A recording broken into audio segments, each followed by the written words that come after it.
we'll just retcon to the end of last session and ask you guys where you want to take a little rest.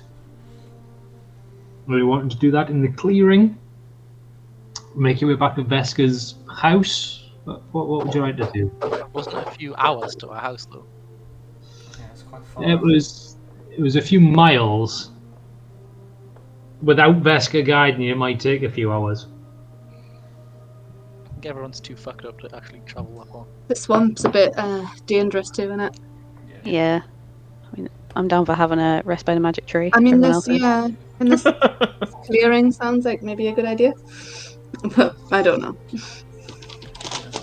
All right. Okay, so you guys are bed down in the clearing. So then,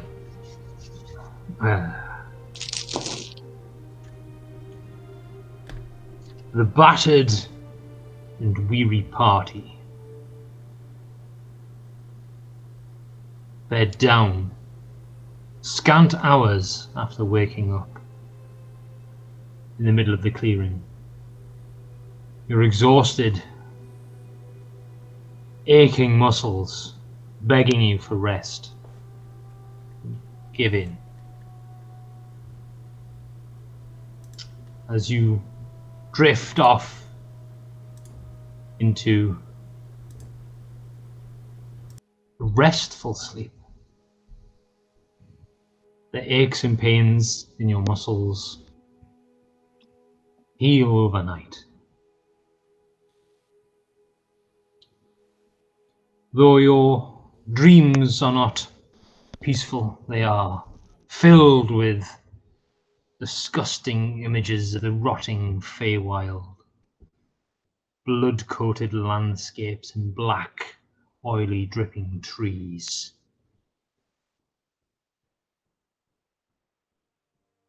You can't discern whether it is the lingering sounds of the beating, pulsing, putrid leech heart that thump, thump, thump through your dreams, or whether it is your own heartbeat.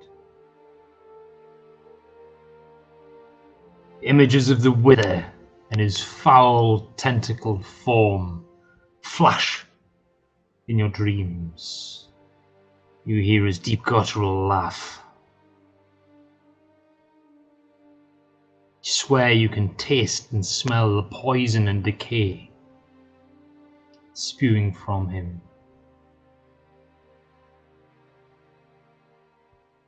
And before you all wake, you're left with the image of the Lord of Whispers staring at each of you, his piercing, burning eyes staring deep into your souls, laying you bare naked before him, your wants and desires made public.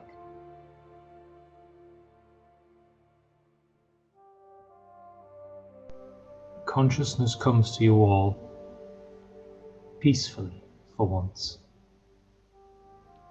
Instead of the dank, festering smell of the rotting swamp around you, you're greeted with a pleasant smell of nectar, wildflowers,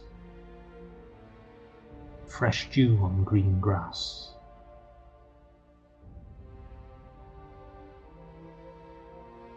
There's a gentle covering of blossoms scattered all around on the ground, across your cells, your bloodied and dirtied equipment. It's beautiful pink hues and white hues littering the floor. As you open your eyes fully to take in the scene, there's vibrancy and colour all around you. Beautiful sprouting flowers, draping vines covered with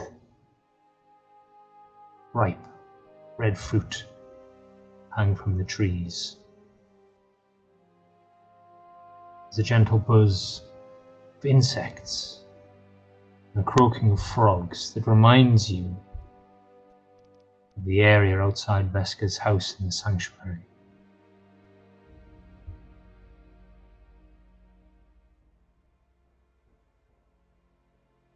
The air is warm, humid, but not uncomfortable. The normal aches and pains from spending a night rough camping on the ground aren't present in your bodies. You feel as well rested as if you had spent a night on a feather mattress.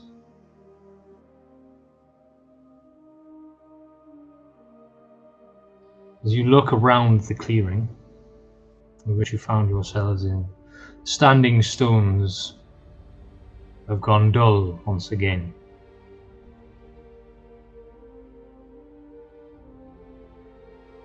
You can hear the trickling and bubbling of water off to your east. As you take in the entire clearing, you can see some of the vegetation has sprouted fruit over the 8 hours that you were resting.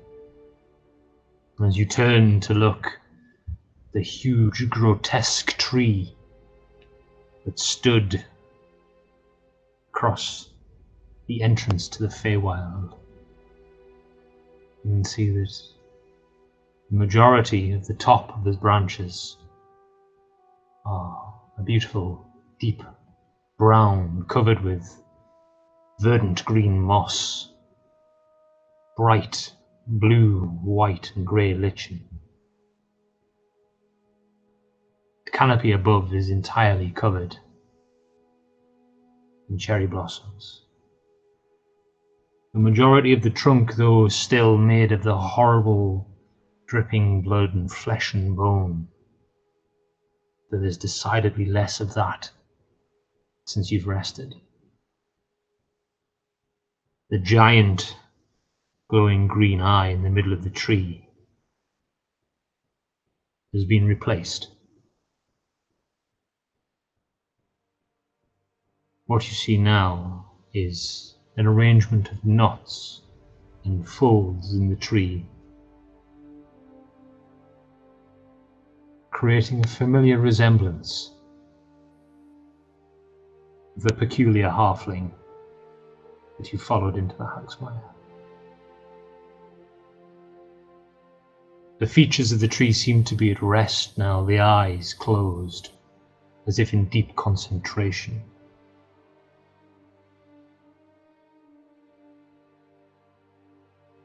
The peacefulness that surrounds you is so alien, it threatens to put you all on edge just for a moment. As you rise and stretch, the feeling leaves you. There's a deep peace within your souls. There's a knowing that good has been done on this site that fills your spirits with hope to see some small part of this empire of decay and rot. Find hope that this small part is beginning to heal.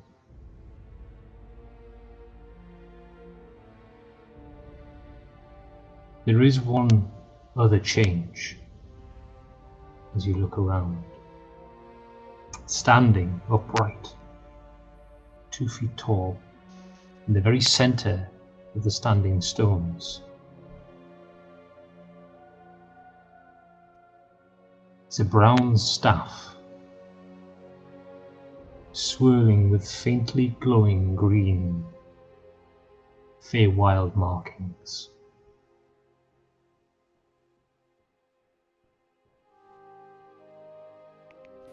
Well, I'm not touching it. Does it have the feeling of hallowed ground here now, or is it different to that? Different to hallowed ground. The air doesn't have the barely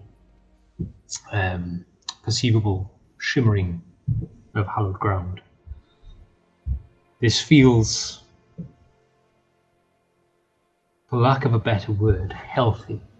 Hmm. It feels natural. Pretty rare thing these days. Extremely rare. Investor though. I'm just sort of unconsciously fiddling with Sender's heart. Getting a lot of feelings come rushing back from my road to Braskov.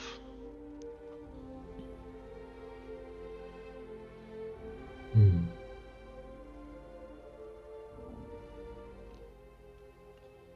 We only have one expert on the arcane here.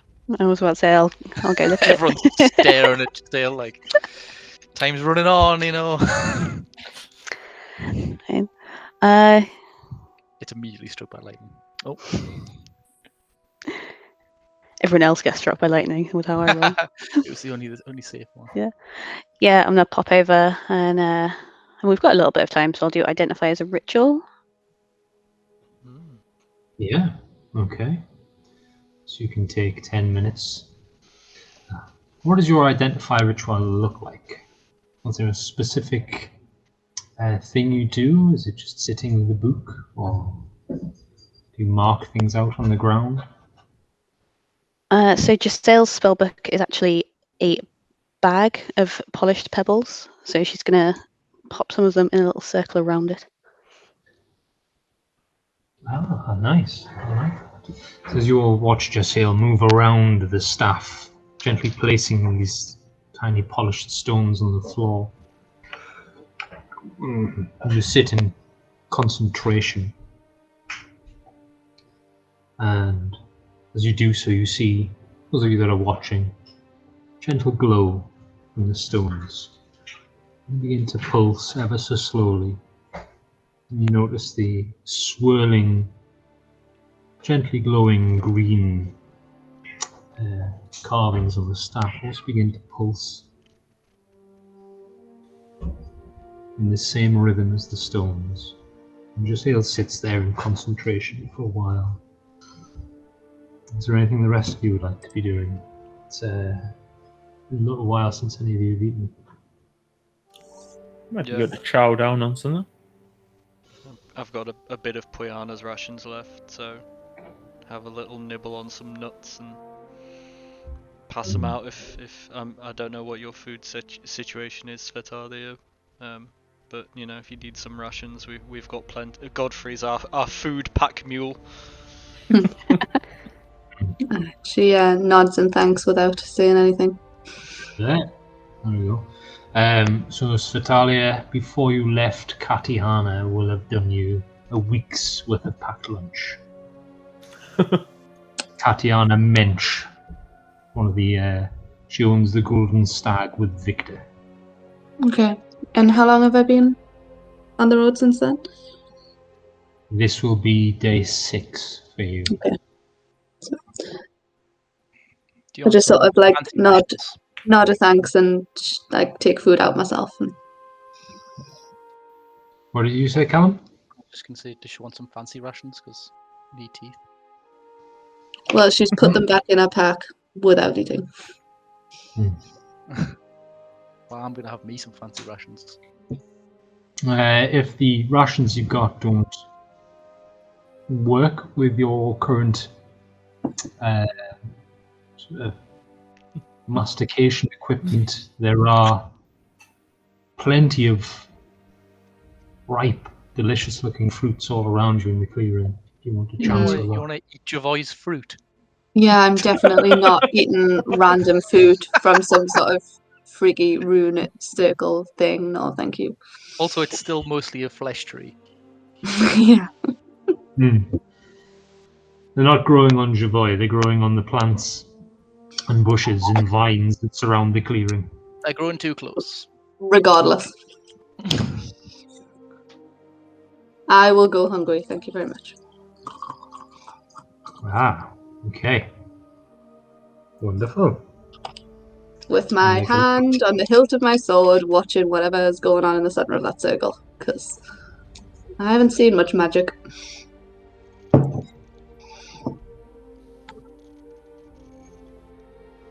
What's your constitution scores for Dahlia? Modifier or total score? 14. You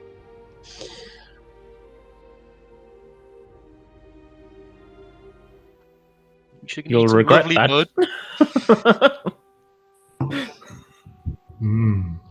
We'll see.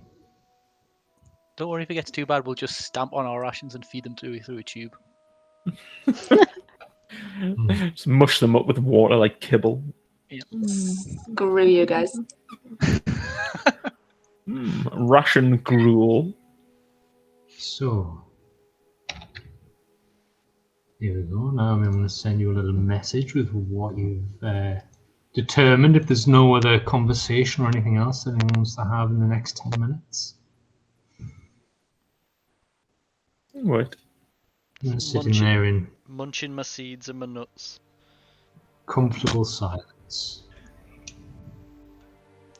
Oh, that's exciting.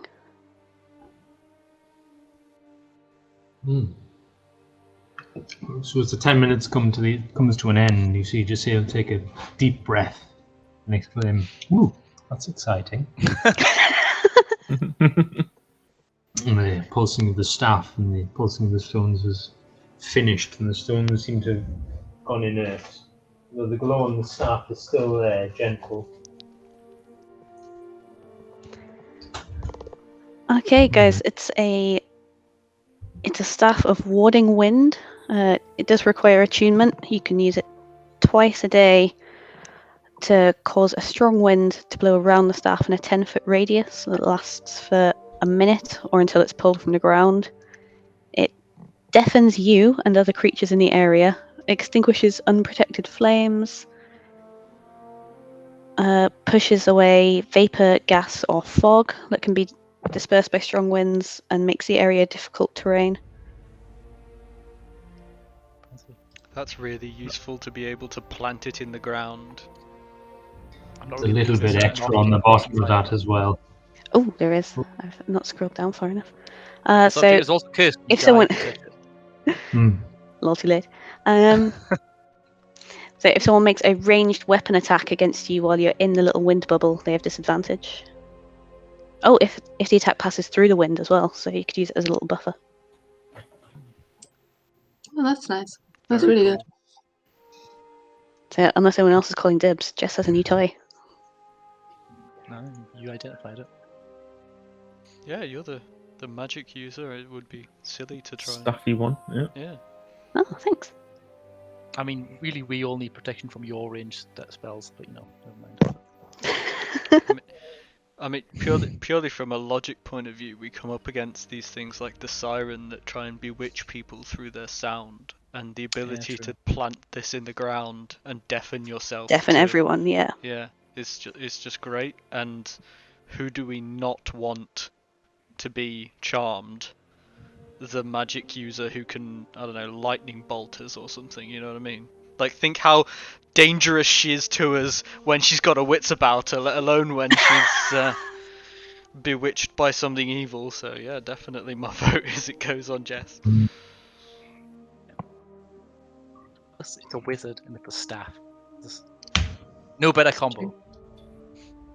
Right, wonderful. So you've all watched Jasail work her magic in a non-destructive way for once.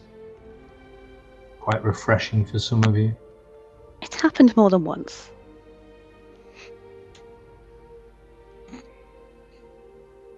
You've eaten your fill, most of you.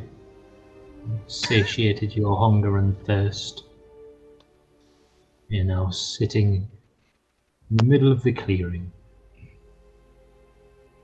What would you like to do? I suppose the next step is to get back to Rascal. Still the ghouls and the other thing to take care of. Yep. So I suppose it depends what we think we can deal with best. Should we try and finish off the ghouls after we attempted the first time? Or should we try somewhere new? I mean, Javoy would have wanted us to take care of Papa. But before we go, correct me if I'm wrong, but one of the ingredients for our spell for Braskov was Karzalek bile, and they're swampy things, right?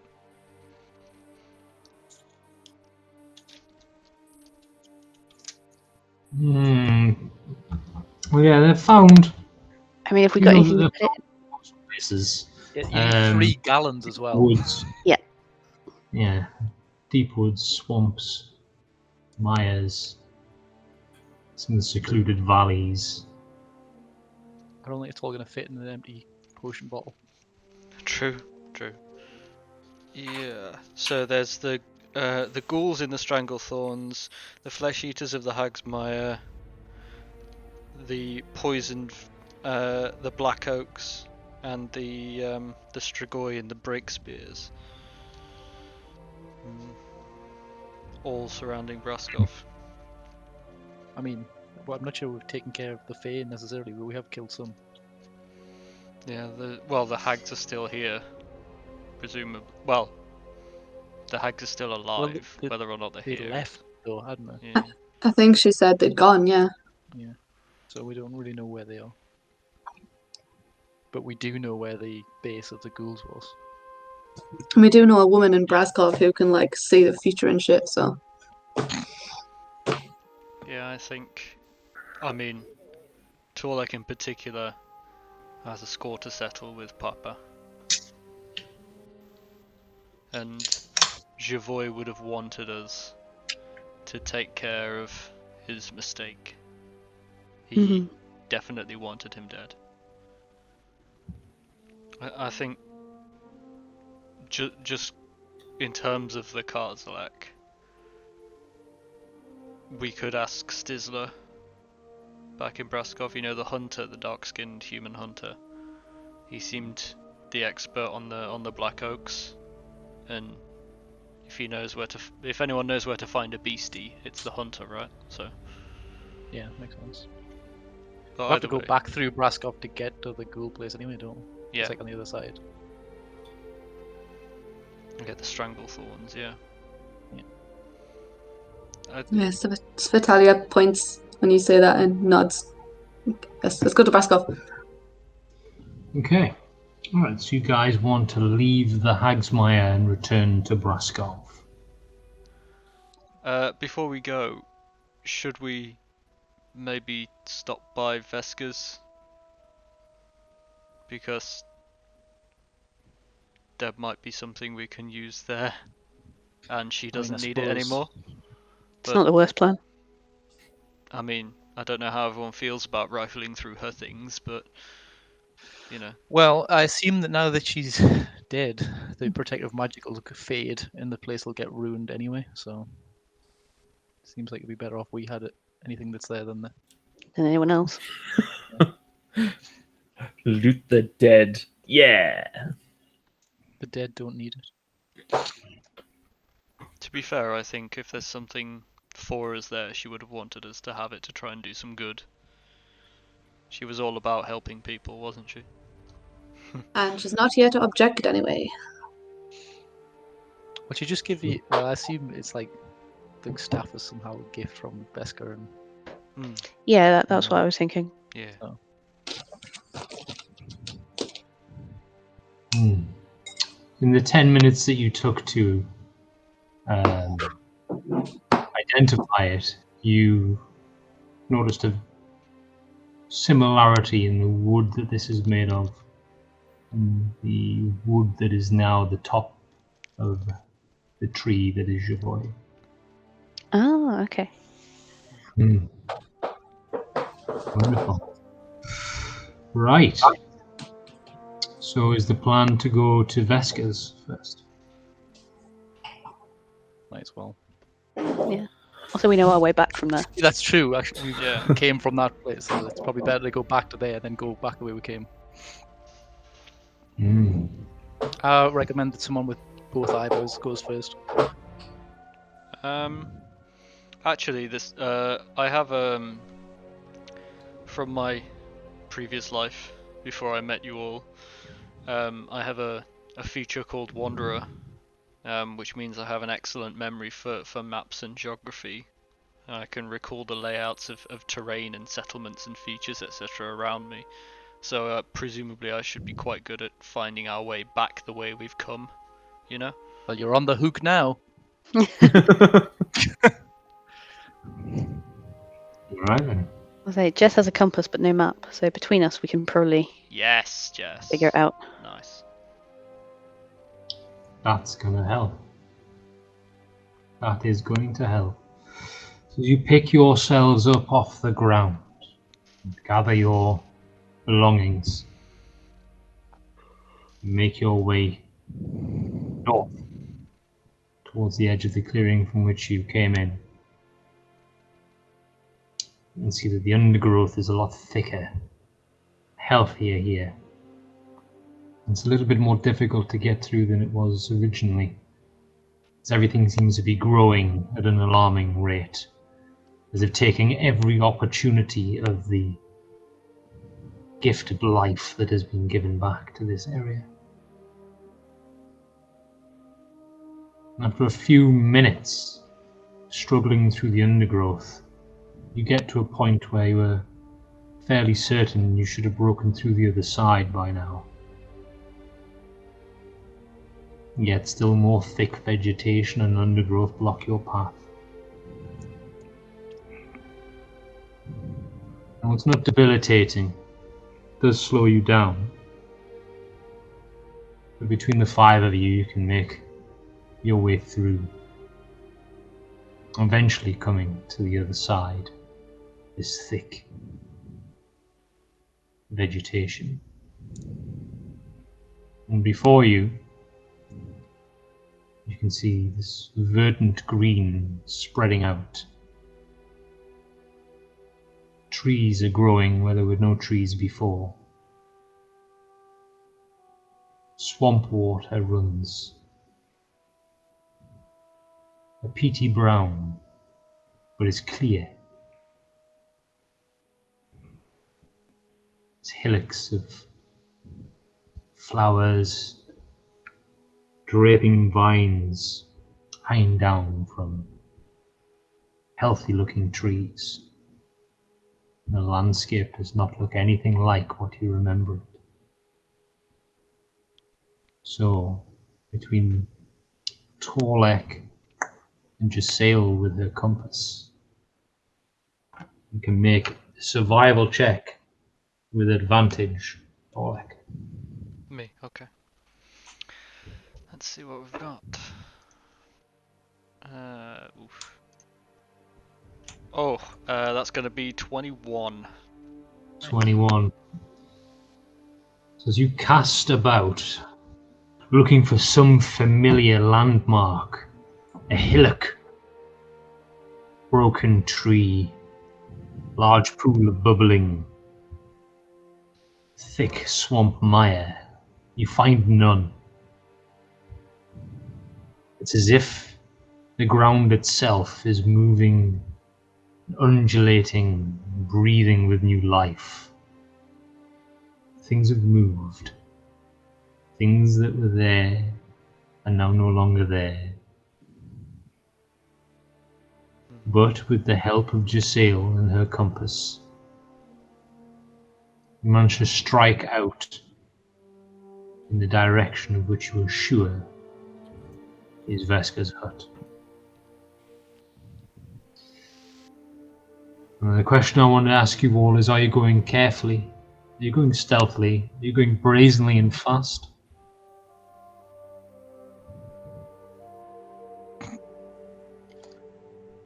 I think we're probably going carefully. You can try. So, for this, we will need someone at the front, leading the way. Sounds like that's Torlek. Yeah, unless Navigator. Jess wants I to. was about to say it'll be one of us. It's up to you. Are you going to give Torlek your compass? Said in a suspicious manner. I was about to say I'm not.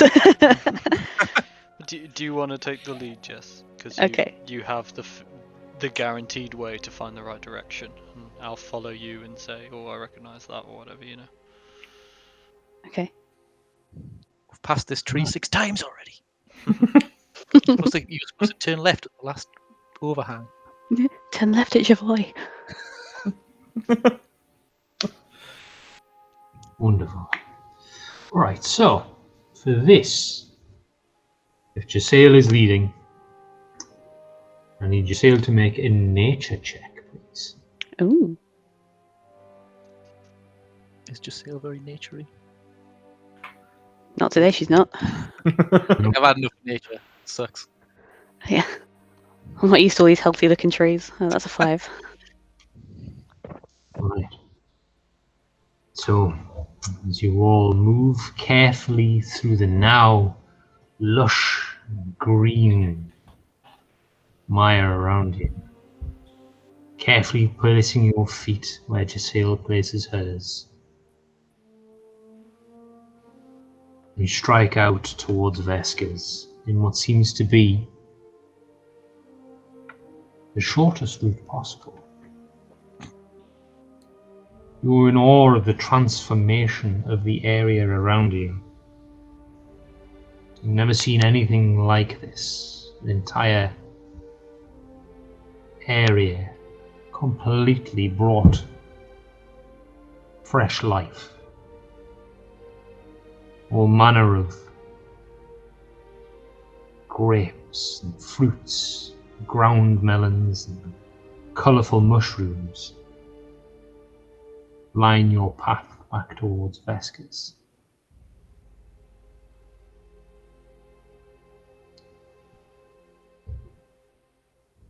There is a steep, grassy hillock across your path that you do not remember being there before, Torlek.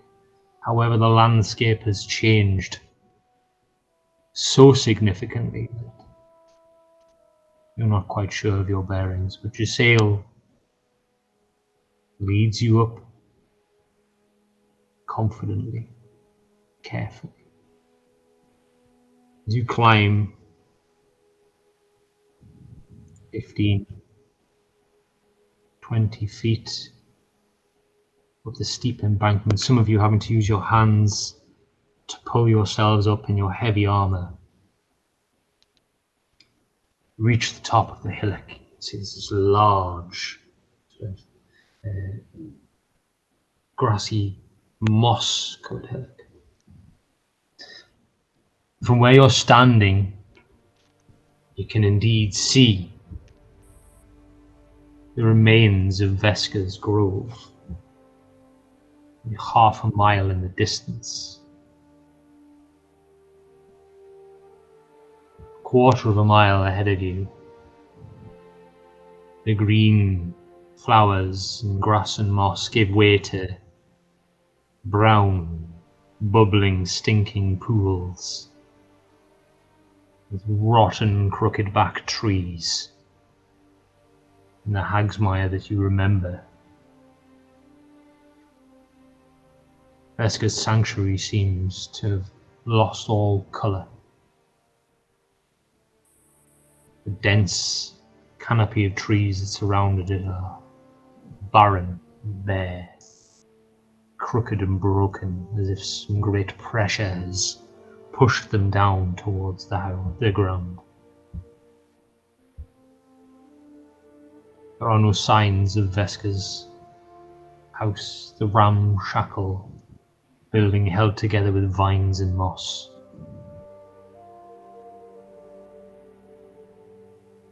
What you can see is an area of brown, black. As you look at it from the top of the hillock, you see that the entire area seems to be covered in glistening black liquid, which is similar to what you saw around the Hagsmire.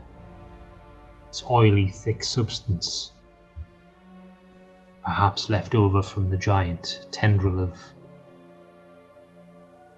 disgusting magic that you saw assaulting her sanctuary.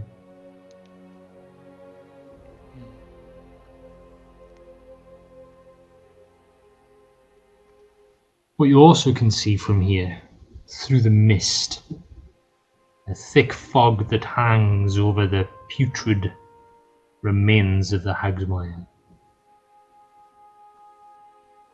In the very distance, you can see a mountain covered with thick black trees. You know that you're heading in the right direction.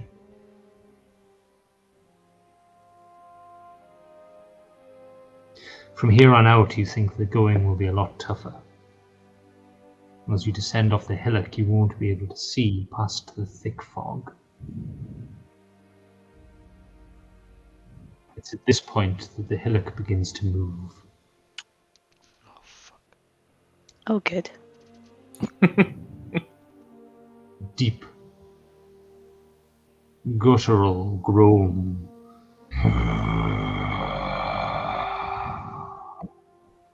emanates out from the center of this hillock, sending ripples into the swamp water around. There's a creak and a pull and a snap of vines as a huge head begins to rise from the water around you. Climbs higher and higher, and then slowly begins to turn in your direction.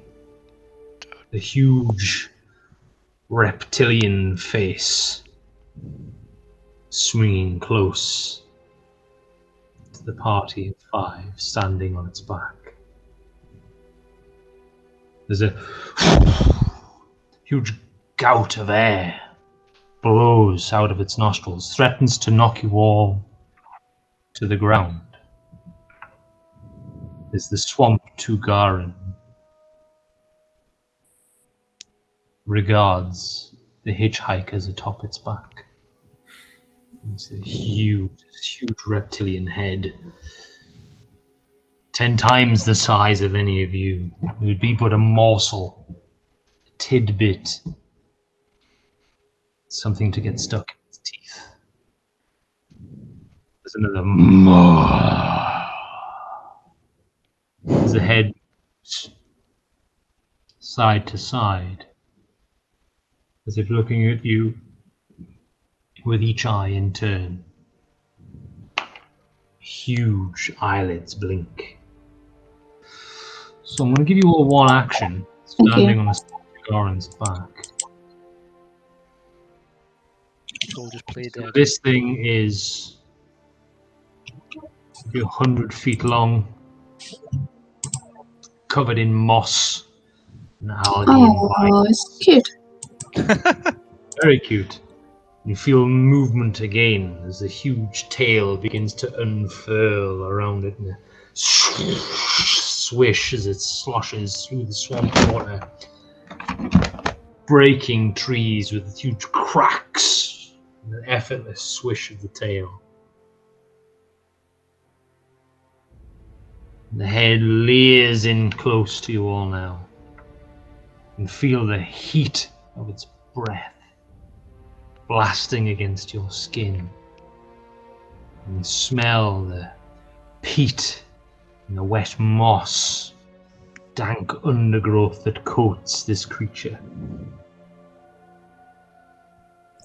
I'm going to bow low and start backing away down its. I know it's still almost still on it, but backing sort of away from the head. Okay. Hands well Yeah. away from the weapon. Leo, what are you doing? Seeing the big one with the big sword back away, I also start to move backwards away from it. Off Yeah. of it, you mean? Yeah, like I don't know. I feel like if we're not attacking it, we'll all be quiet and nice. Godfrey, what are you doing? I can't remember if when last time we ran into this thing, we kind of tried to work out what we knew about them. Are they inherently violent? Are they just like... Javoy told you all to stand still. Ah. Okay, well, shit. obviously Svetalia wasn't there. Yeah. Hmm. So Godfrey, yeah, if you remember, he had his back to it and had you all crouched down to the ground, standing still as a huge head sort of swept back and forward across the top of you all, and then it eventually moved off. Okay. I guess We're on I'll it hit. all, yeah? Yeah. You're standing on its back, yeah. Okay. Did it only start looking when people started moving, or was it obviously aware that we were there? Well, it was very aware you were standing on its back. It's well, the stand still huge so head it's sort of great. rose up out of the ground, out of the swamp waters, where it was almost invisible, and then turned to look at you all, and it's been regarding you quizzically on its back for the last few tense heartbeats. I can cast calm emotions on us so we're not scared when we die.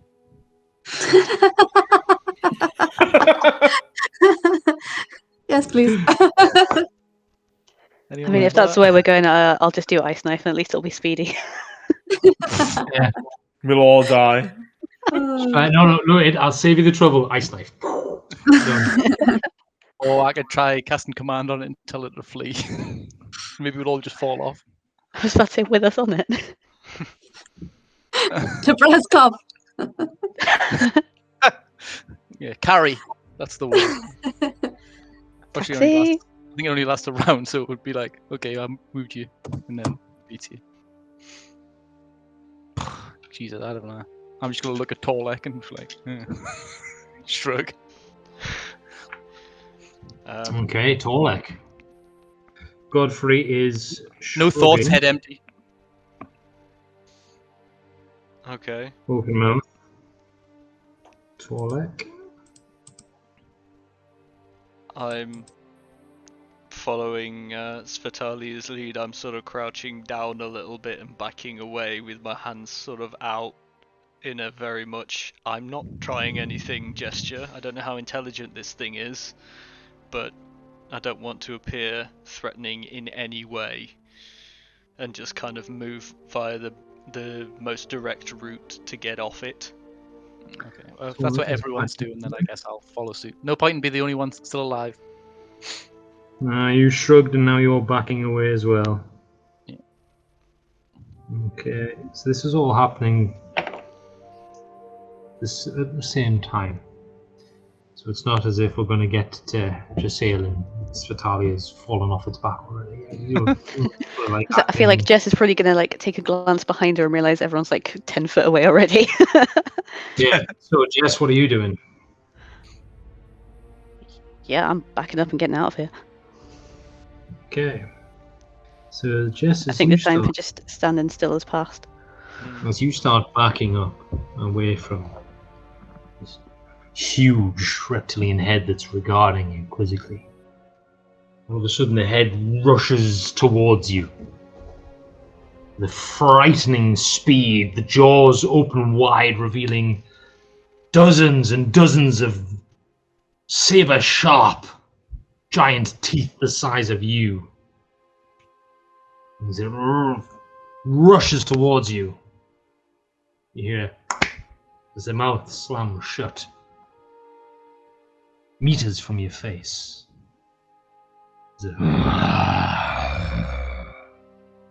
Deep growl as the head turns towards you, regards you up and down, then looks at the staff that you're carrying. A heartbeat. 2. And then this giant creature could swallow you whole and still have room for more. Lowers its head so that his eye is the same level as yours. And for an instant, you're sure that the eye takes on a cat-like appearance and flashes green. before it blinks. And the head moves up and away from you. And it begins to lower itself back down into the swamp.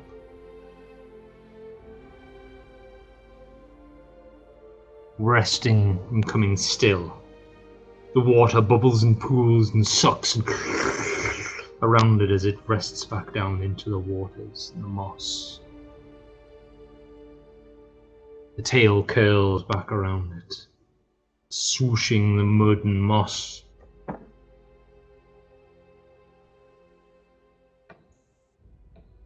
Feel it inhale deeply.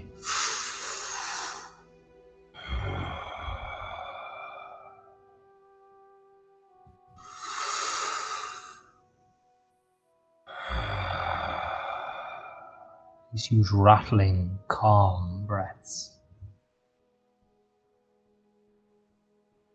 as it lies still in the swamp. Ooh. It's good stuff. Uh-huh. I don't know how long that's going to work for, though, so let's not push our luck. Nah, let's get moving. You're all able to climb down off the Tugaran's back and make your way around the giant resting creature. Are you still travelling towards the ruins of Vesca's hut, or are you attempting to leave the Hagsmire for good? I'm just like looking at from the staff to Jess and then back to her compass and then just like, I think we should leave now. Seconded. So from where you are, right on the edge of the healing verdant green of the Hagsmire, you can see meters ahead of you, the ground is brown and caked in this horrible, sickly, green-brown looking mud and slime everywhere. It is very much the Hagsmire that you remember. You're now down below the thick bank of fog that sort of covers the landscape all around where this sort of healing radius is spreading out. So, if you guys are making your way out of the Hagsmire, I'm going to do this as a very basic skill check. We're all going to roll initiative. And then we're all going to have a little think about what skills we can use to get us out of the Hagsmire. I'm going to ask you all to make a little roll. And we'll see how we get on. What I will say is, with the skill check, if the person before you has chosen survival, then that is off the table. So I would advise you to chat amongst yourselves and come up with a good use of the skills that you all have to get yourselves from next to the swamp Tugaran to the edge of the Hagsmire. You were looking at Jasail's best estimate from the top of the swamp Tugaran. 8 miles through the swamp.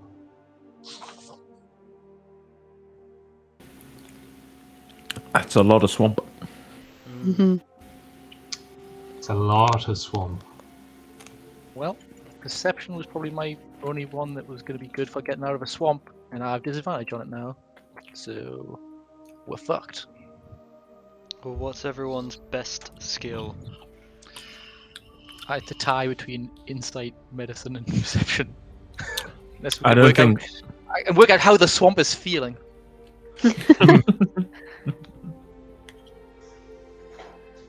Athletics is probably the most useful thing I can do, so I can help sort of, pull people up banks and Help us through the deep bits. stuff like that. I don't think Carry you through performance it. I'll is carry gonna. Jasail like a lady through the puddles. The lady. I don't think performance is going to help us much in this swamp. But might You are the swamp. be the swamp. We'd sing a nice little ditty to help inspire them marching along through the shit sphere that is the Hagsmire. Just bang a drum and keep time. Jumping through the swamp. Like a coxswain. Jump, Right. jump, jump. My strongest is by far is investigation, so I can look for signs that, you know, wildlife and things have used certain paths. You know, try and find where has already been trodden on by things that live in the swamp, so probably know what they're doing. You know. The areas of the bad swamp. Could I use medicine to like determine if things are poisonous, like plants and stuff that we should avoid? Yeah, I'll allow that. Definitely, yeah. Cool. Should do it now. Having a look Okay. at my best skill is history. So I'm thinking maybe if I can remember how different this looks to last time we came through, and because everything's moved around. I'm aware it's a bit of a stretch, but it was that That is Arcana or animal historical handling. data. Your history. So you're going to try and remember what the landscape looked like, and then superimpose what you're seeing over that to try and work out what's changed and what hasn't, and to find a way through that. I mean, think it's not an Glenn's gonna amazing know. plan, but yes. Well, actually, the landscape past where you are is much the same as it was. Has not changed yet. Yeah, Because it's that's not right. changed yet. But you are taking a slightly different route than you did previously. As the entire area around Vesca's hut looks very bad. Very Yeah. bad indeed. Don't want to go there now. Okay. So yeah, we all got a good idea of what we want to do? Aside from that, I'm pretty acrobatic, so I might be able to jump out of any shit spots. Nice. Run across a log and then like throw it something back towards the weak cross. Yeah. So remember, what you're choosing's got to help everyone get through the swamp. So I mean, And Leo. acrobatics. I might be able to Several- run up a tree. You could do that. You could use your dexterous skill to test areas, maybe to see if they're actually solid or if they're liquid. You could try and, get up one of the crooked back trees to try and get a better look at the area, stuff like that. That's what I'm thinking. Maybe climb a tree and we'll have a scout ahead. Right. Okay. Let's everyone roll initiative for us, and let's get an order of what we're doing here. Well, I hope that's not an indicator of things to follow. Okay. Two. Everyone's rolled. Okay, so anyone above a 15? Yeah, me 17. Mm-hmm. Okay. 10 to 15? I'm on 13.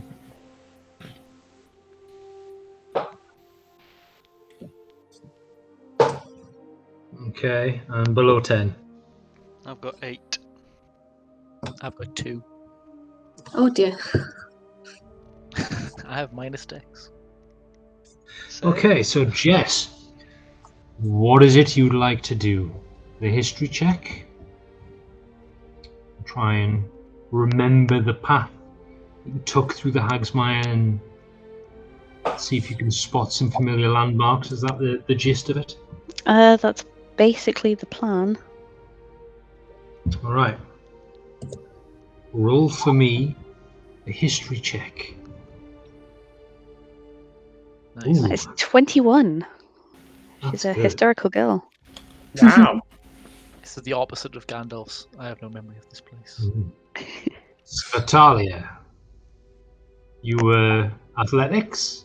Yeah. I'm gonna You're try going to and be on hand for haul pulling everyone people out through. of the deep, squishy bits and help them Yeah. climb up steep embankments. Hopefully. An Oh, athletics check 24. 24. Outstanding. All these high rolls Nice. make me very nervous for mine. Leo, you're going to climb a tree, or several trees, to try and get your bearings, yeah?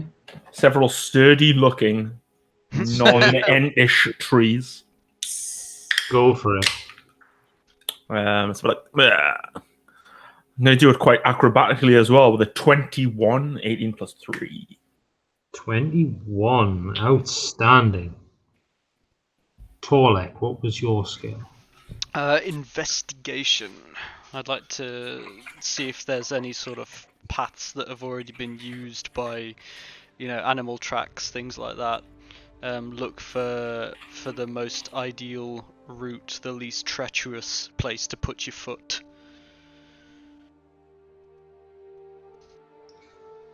Okay. Make for me a roll. 22.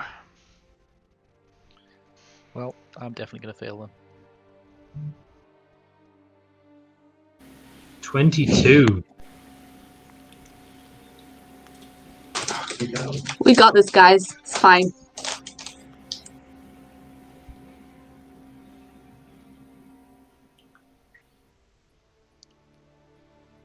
What we got? A 4. Your skill check. What was it that you wanted to do? I was going to use medicine to try and avoid any poisonous plants. Ah, yes, medicine. Wait, Let's have a medicine 23. check. 23. Wow. I rolled 17 plus 6. All right.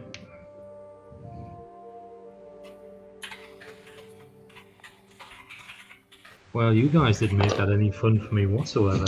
We will never roll this well again, guys. Outstanding. Okay, so as the party of 5 sets off after their encounter with the giant swamp Tugarin, you make good time through the Hagsmire.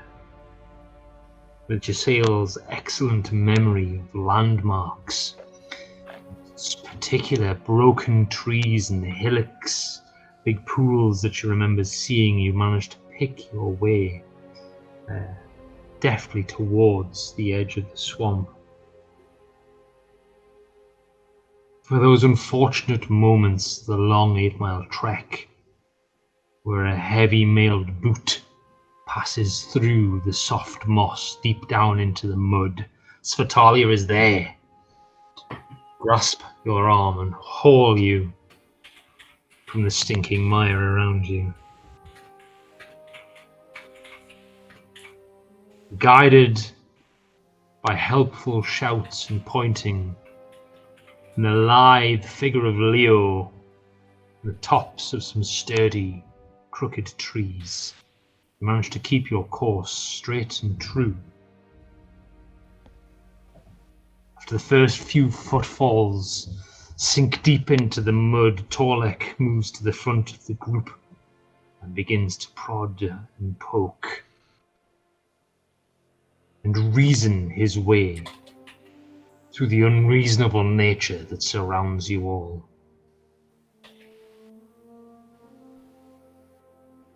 Striding forth with the confidence now as you make almost as good a time through the swamp as Vesca's tried and trusted veteran footfalls. The party almost walks into a huge grove of poisonous puffball mushrooms. But at the last second, Godfrey realizes what's about to happen. He recognizes the hideous, bulbous form of the puffball and puts a guiding arm out. Manages to lead you all round what would surely be a horrible, uncomfortable afternoon.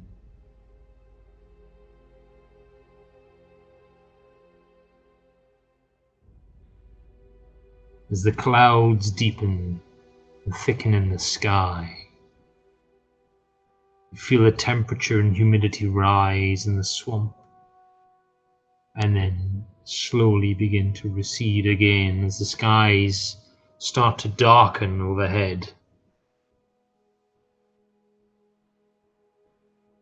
You finally find solid footing underground.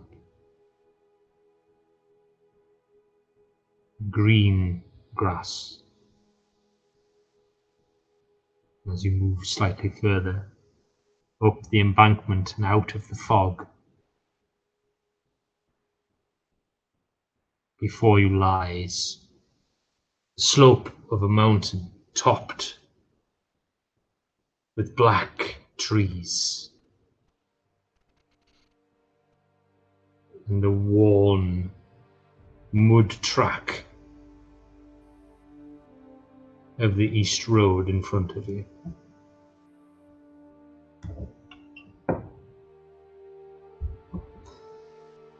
It feels like you were walking for days. However, it's taken you barely 6 hours to leave the swamp. It's early afternoon.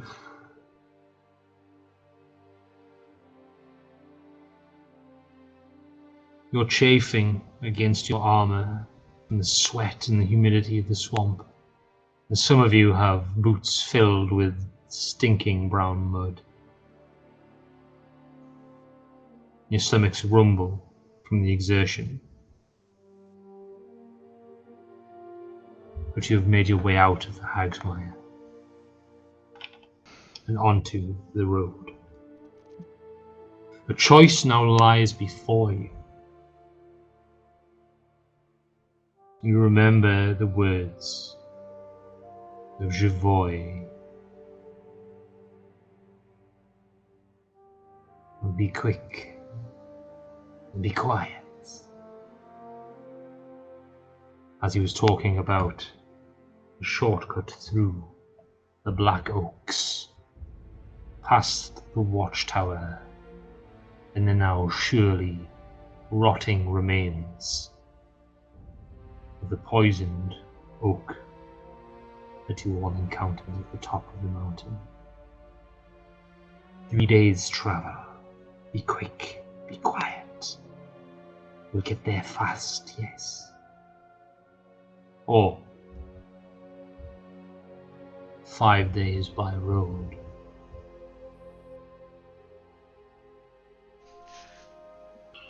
Well, I don't know what anyone else's thoughts are, but the only reason we took the quick route before is because we needed to bear in mind how long Giselle had left. I think, although Javoy mentioned that there were bandits and stuff on the road, I think that that's definitely the way to go because we can afford it now. Don't know if you guys I agree. was going to say, have you got the extra 2 days? Have I? Yeah, did you have to have stitches out or something? Oh yeah. I Do you want to have a little look at your stitches, Torlek? Oh god. I mean, yeah. I have to have the surface ones taken out before they start to go dodgy, yeah. But let's look. Okay. Take a short moment to, rest your wee legs and empty the swamp water from your boots. Yes. You can unbuckle your breastplate and reveal the stitches across your stomach as I go to the injury tracker. Oh dear. Just because I don't want us halfway through taking the slightly longer route to find out that's a thing. Yeah, true.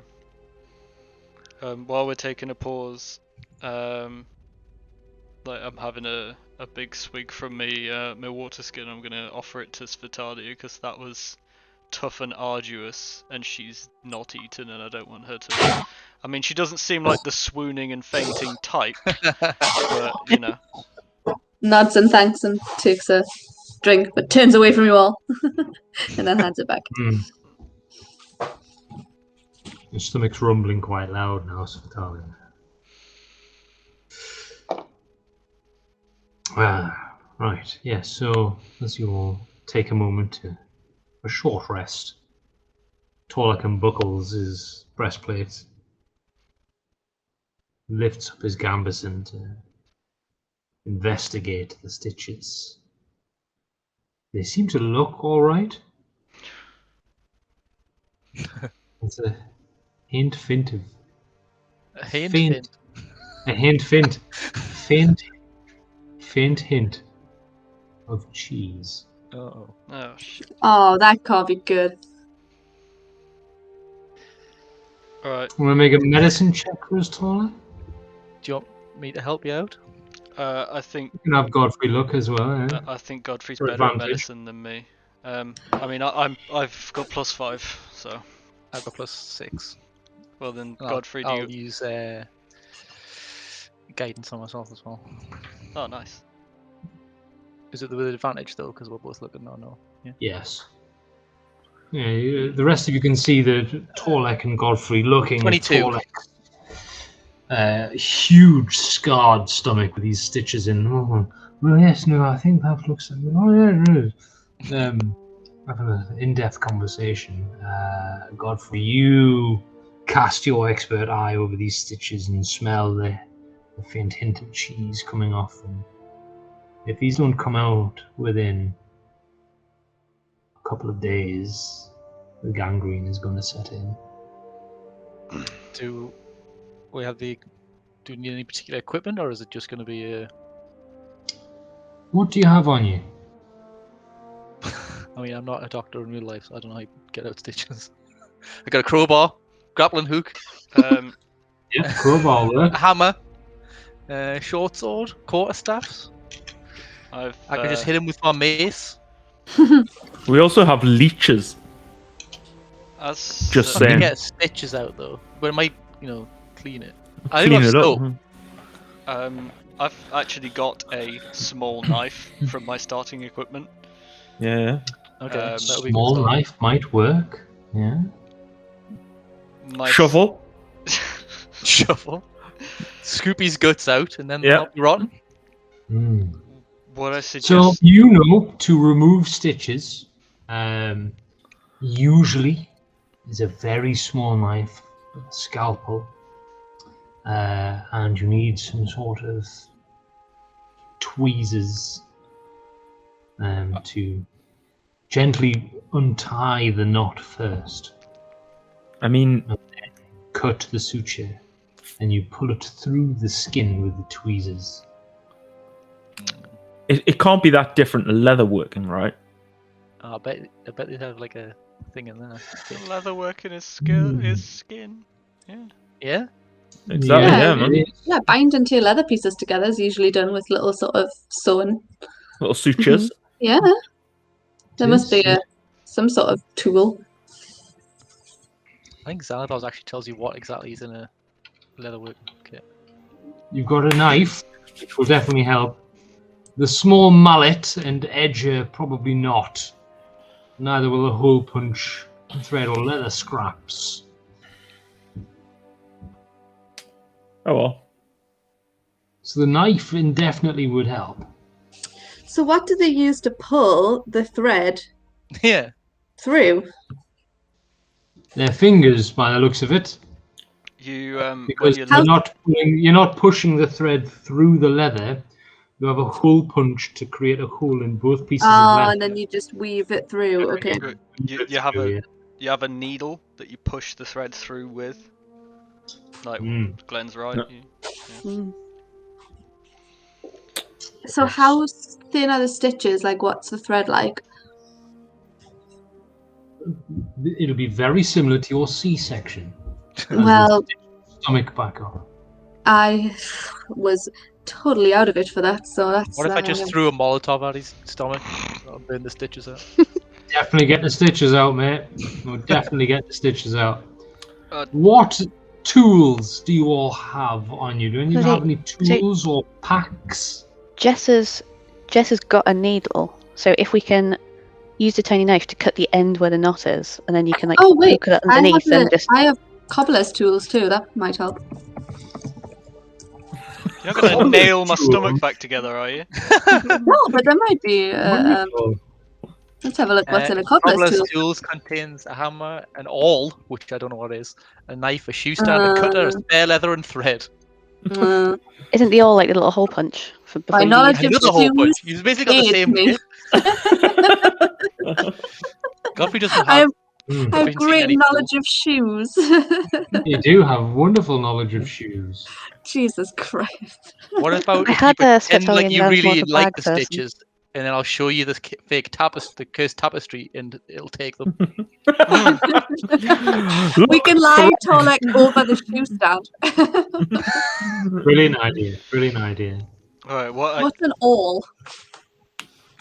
No. I think is that not what you use to create the Yeah, the you use it to curve? make the hole. No, it's a little picky tool. Is it really? Oh, It is really a little Holy picky sh! tool. That is like the a perfect small thing. pointed tool for piercing holes. Yes. It's usually a little in picky leather. tool. That's sick. A sewing awl. Yeah, like the first ones that come up have little hooks on the end and Yeah, stuff. I could definitely hook some sutures out with that. Let's have a little look. Oh yes, that worked wonderfully. Wicked. Alright, so what I suggest we do then is Just walk turn 'em until into a we shoe. walk That'll until work. God damn Yeah. it. Walk I mean, until you smell like cheese. Shut up. Get them out and I'll hide the leeches on it. That'll be fine. What I You might even get a free haircut. Get de-cheeked again, no thanks. Mm. Torlek staying anybody's- far away from them. Anybody's shoes need attention. Let's do the stitches before you get them all dirty with shoe stuff. Yeah, everyone's shoes are looking pretty manky. Yeah, Let's sort out Yeah. this guy's stomach and then we'll do that. Oh, thanks. Was that the everyone's zip? shoes look like Zip on your cobbler's tools. Yeah. look like day 4 of West Festival wellies. That's what everyone's shoes look like at the moment. Just dirty though, not holy and leaky. Yeah. Well, mine and Godfrey's are quite holy. Oh. Oh. Hey, everyone takes a D4 psychic Oh. damage. Hey. Alright, so what I suggest we do is that we walk until we want to camp, and then we do it, because there's no point doing it now in the middle of the road, like, and Yeah. I'm gonna need to rest afterwards, so... Yeah, I suppose. Wonderful. Okay. So, following the road for the rest of the day, the east road that runs through the small village of Pinnock and across the Breakspears. Leo, you're familiar with this road. Travelled in on this one. Oh, yeah. You remember that it's at the crossing. There is a junction where the road splits, a fork in the road. South leads to Haverstad, a town which Godfrey and Torlek have passed through. North leads to Braskov, but at that junction there is a copse of the Black Oaks that moves across the road. It will take half a day to traverse. It's a dangerous part of the road. So you can make your way to the copse and stop before it, or try and get through it before the night is done. What time of day is it now? It is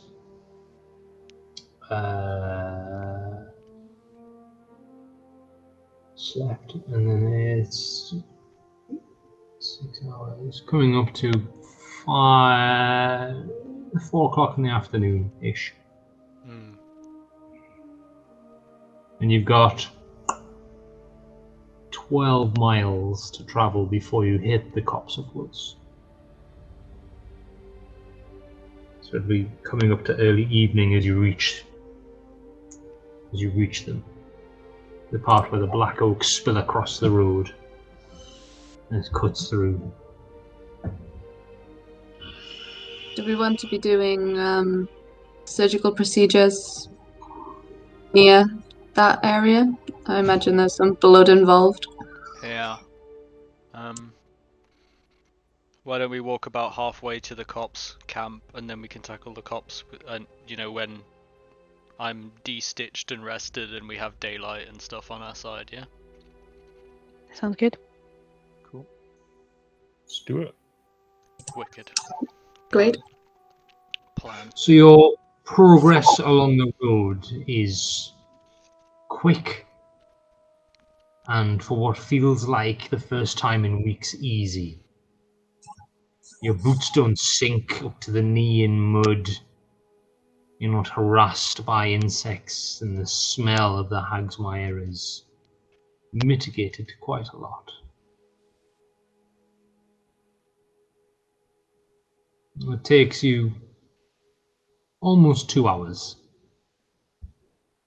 before you find a place just off the road suitable to camp.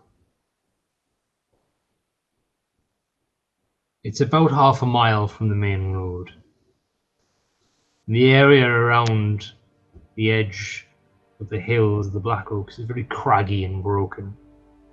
Lots of nooks and crannies of which you can squeeze yourselves into. And what you find is an overhang with a bit of dry earth beneath it.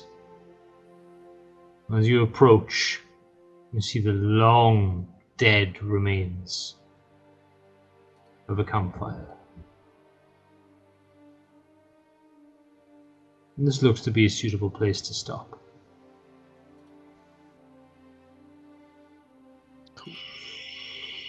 Alright. So, would you like to post a watch, or would you just like to camp? I think a watch sounds like a good idea. Yeah, we should always have someone on watch, right? And not necessarily. You could just fly by the seat of your pants and all go to sleep. Yeah, That'd be fine. I don't think we trust that. Especially as Javoy mentioned, bandits. Nah.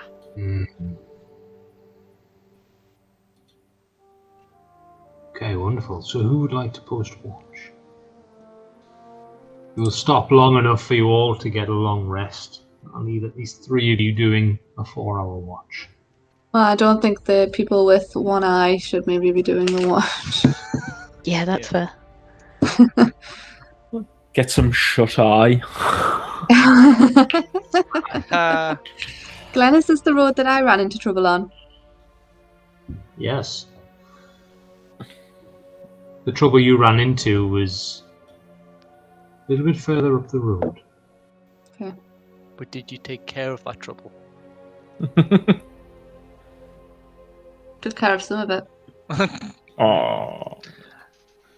I find that answer vague and unconvincing. Take first watch then if you want. Okay, so Leo will Yeah. take first watch. Jess can take second. Jess will take the watch in the deepest, blackest part of the night.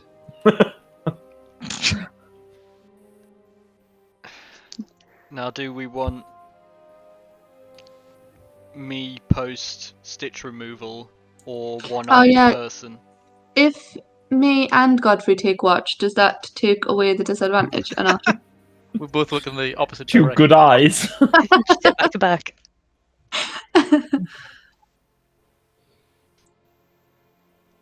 We'll see. Okay, well, let's try. We might as well try. It's Okay. better than the guy who's had his stitches removed. Mhm. So we're doing the stitching before the stitch removed before. Where Before we have a rest, yeah. Yeah. Gives me time to. So, who is removing Torlek's stitches? Well, I see will it's gonna hand be- my all to Medicine. Godfrey. Okay, yeah. If it's a medicine thing, I'll do it.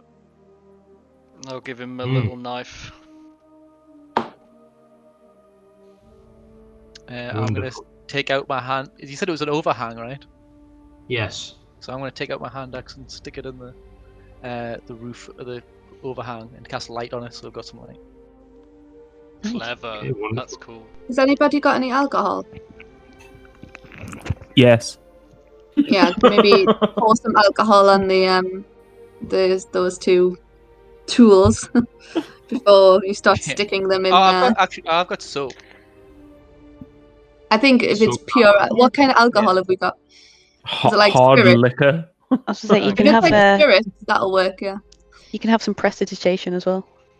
Oh yeah. Give them a bit of a wipe. Cleaning, that's even better. Magic cleans better.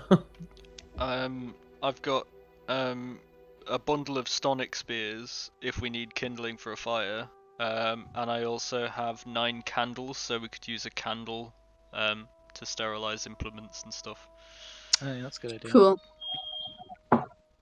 Well done. You guys took away some more fun there. I was hoping you were going to crack on with the unsterilized stuff. Yeah, So, no, Dirty, Alright, so brute polish-ridden between tools. all of the things that you brought with you, the alcohol and the flame and prestidigitation, you can be fairly certain you sterilized the equipment and cleaned Godfrey's hands sufficiently for him to work on Torlek's stomach. And the light casting down from the axe in the overhang ceiling gives you sufficient light to work with. You can see what you're doing clearly as well now. So, you'll have medicine check from me, please. and I'll With guide this one off as well. advantage, because of the preparations that you have made.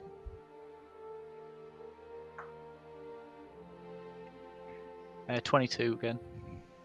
22. Nice. Wonderful. So Torlek, you lift up your gambeson sitting on the dry earth as Godfrey goes to work removing your stitches. I'll You feel hold the his arms down. You feel the gentle tug as each one snipped. And then the nauseating feeling of each one being pulled. And Godfrey, as you're pulling them, you see that some of them are coming out with some yellow-green pus. But once you've removed the last one, Torlek finishes flinching.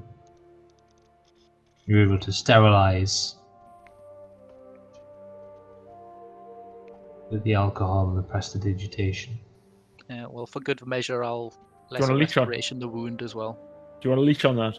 Which lesser restoration cures poison and diseases and stuff, so that should get rid of any lingering stuff. So, as Godfrey holds his hand against your stomach, Torlek, the redness, the deep red and purple bruising that was surrounding your stitches begins to fade as you feel warmth spread through your stomach and up through your chest. As you look down, you have a wicked scar, but there is no inflammation. Whew. Thank you, everyone. Just gonna wipe my forehead. Sure you don't want to leech? Well, I can always get you a leech. the girls will love this scar.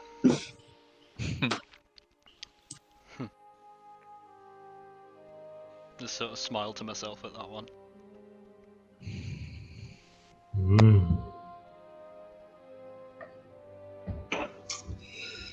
Okay, so as you bed down for the night, after a long day of slogging through the swamp, it's left to Leo to watch the night roll in. Ooh. Perception check, please. It's 17. Wonderful. You spend the 4 hours watching the gloom. And what do you do to pass the time, Leo? You watch, Leo. You watch. I have had a little nip to keep me warm Oh, for during God's the sake. time. Wonderful. Just to Take the edge off. help take the edge off the cool, chill night. No longer surrounded by the humid air of the Hagsmire. It's been a long few days, you know. Do you compose a sonnet of your deeds in the Hagsmire? To begin I'm thinking to about it. words? I'm Pen thinking to about. I've got this line in my head about life being a roller coaster, though. Not sure. Not sure if I'm putting it together yet. I'm just thinking about that idly. You get to spend your 4 hours contemplating your next great song in peace. As the time comes, you wake the sleeping Jasail for her turn to watch the deepest part of the night roll in. Jess, let's have a perception check off you, please. Ooh. 16? So pretty good. 16.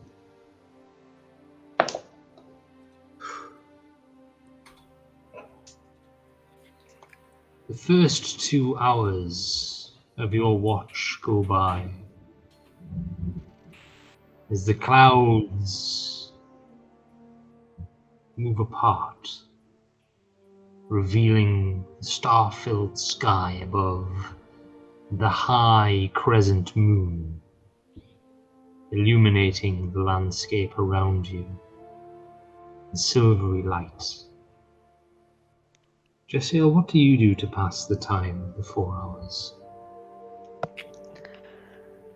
Well, I've got to spend at least 1 hour having a look at my new staff, so I'll probably do that while there's not much happening. Get that attunement on.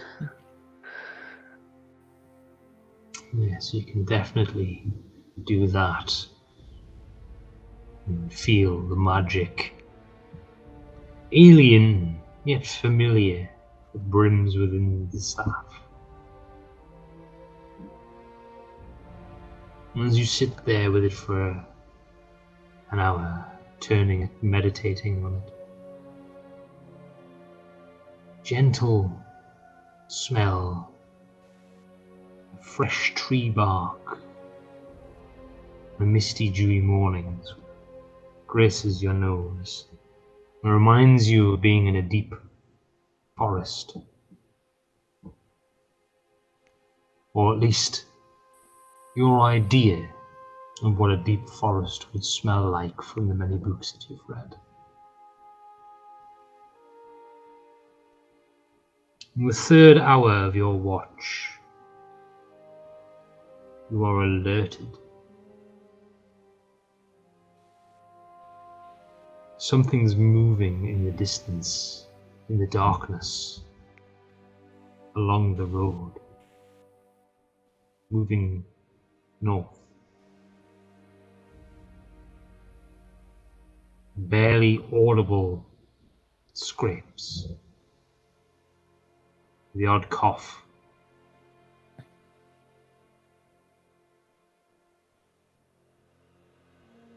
As you watch the gloom and the darkness in the moonlit road, you see a band of figures wearing robes.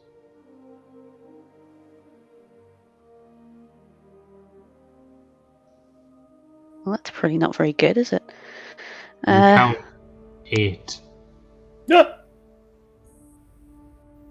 as they move past your little overhang and continue on towards the bend in the road that leads through the black oaks. So they've not seen us. No. You believe that once they pass the small craggy outcrops, there's a big patch of moonlight which may illuminate them more if you spend a second to really look. As if you Yeah, want. I'm gonna stay really quiet, but also like focus my full attention on them there. Give us an investigation check. Ooh. 17? 17. You recognize the black and red coloring on the robes. This is a band of Nighthawks. Oh, nah.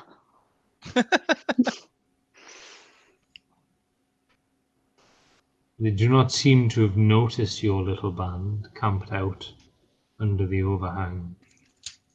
They're walking with some purpose. And within minutes, they have passed out of view around the bend and move up towards the Black Oaks. That's fine. They can go there. The rest of your watch is uneventful. And as the deepest part of the night gives way to the gloom and grey drab light of dawn, it's time to wake the one-eyed wonders. Rude. I'm owning that. That's great.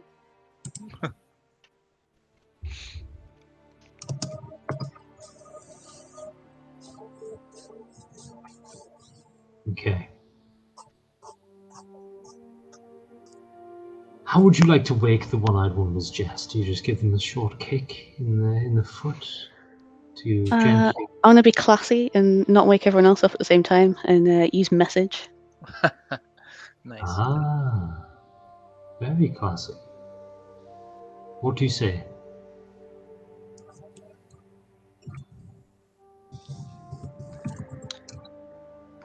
Probably just wake up, guys. It's your turn. It's Vitalia and Godfrey. You hear that in your head, cutting through whatever pleasant dream that you are just having. As you wake, your eyes can see the starry night ahead, blocked just by the overhang, the lee that you are camped in. And see Sail has already started to lay back down in her bedroll. Does she offer a report on anything that's gone on during the night? I was about to say, I want to. Or is she just going to be like, it's fine? Like, Nothing to just see here. presumably we're all outside doing some kind of little handover. I want to ask Svetalia. She said she had trouble further down the road. Was that people trouble? Sorry, I asked. I did. To be fair, I didn't say that in character. Oh, okay. In that case, I'm going to tell her that I saw some. Okay. Yeah, I saw 8 people go past. They didn't look like they were friendly, but they didn't see us. It just gives a curt nod. Good to know. Okay. So with your brief handover done, Svetalia and Godfrey, it is up to you to watch and bring in the dawn. Each of you roll a d20 and add your perception modifier. Can I guidance myself as well? You can, because you know what it is that you're allowed to be doing. 22. 21. Haha, the one-eyed wonders. One-eyed wonders. So we'll be using 22 for you guys. I'll let you roll at advantage, but you both roll the dice each, just because it's nice to share. Oh, it is nice to share. So, for the one-eyed wonders, your 4 hours passes quietly. What would you like to do to pass the time? As the dim light of dawn rolls in overhead. I mean, Godfrey's standard modus operandi is just to stare, 1,000-yard stare, so it works perfectly good for watching. So he probably does that most of the time. Just try drinking. It's good. Especially I'll fiddle with a sort of large kind of claw or fang that she has on a leather thong, and just sort of play with that in her hands. With your staring and fiddling, you barely notice the time pass as the grey light of dawn breaks across the sky.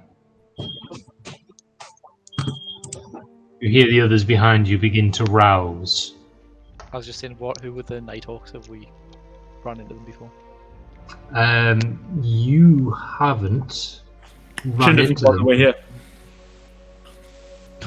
You can make a history check. Well, just Or you can ask. who she ran into, so I wouldn't be You asking. can I was ask just me. asking out of character. Alright, out of character, I reckon few of you would know of them. Leo and Jasil definitely would know of them. Mhm. Godfrey, you've heard of them definitely. Now, Say I had magic eaters in my party before, so yeah, you've heard of the Nighthawks. They are a band of fanatics that work for the Lord of Whispers. And their sole purpose is to root out anyone that has not heard a whisper, to find them and force them into hearing a whisper or disposing of any that will not. right. But that's different to the guy I ran into on my way to Braskov, who was like. The guy you run into is, yeah, a little different. So you can liken the Nighthawks to Davy Jones from Pirates of the Caribbean, capturing people and forcing them to join his crew or killing them if they refuse. Or, if you prefer, more like the SS Nazis that were tasked with finding Jews in hiding. They are as fervent as the SS Jew hunters, and just as fanatic. But if you talk to some of the party members, and if it's discussed, you will find that they are, even though they're fanatic, they are still sort of, they are alive, they are living, they're not undead. And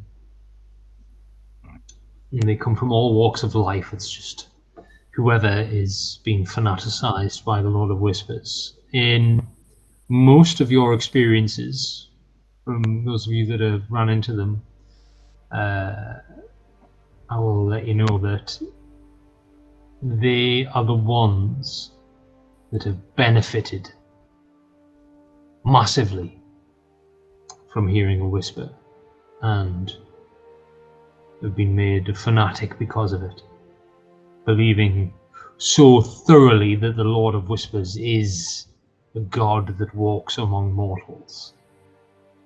Because they've benefited so well, they now believe that they are in his debt. Whereas the majority of people will find that what they've traded for a whisper has been paltry and not worth it in the moment. As the Lord of Whispers grants you whatever your heart desires in the moment. Torlek, you've not run into a Nighthawk before, but you did pass through Haverstad, a town that has bent to the Lord of Whispers' will. Same for you, Godfrey, you walked through there. Leo, and Arwen travelled through Pinnock, a village to the east, similarly under the influence of the Lord of Whispers, and the majority of the population there did not come off very well with their deal and treat anyone that has not heard a whisper with disdain, hatred. Seems like It's a as jolly if, place. yeah, there are some tells. So one that has heard a whisper that did not benefit very well is usually very depressed, very angry at life. They know that they've traded away their soul for nothing. Someone that's very bitter about life. Those that have benefited quite well are fanatics, are fervent in their worship of the Lord of Whispers, very much like King Caerwolf was crowned the king.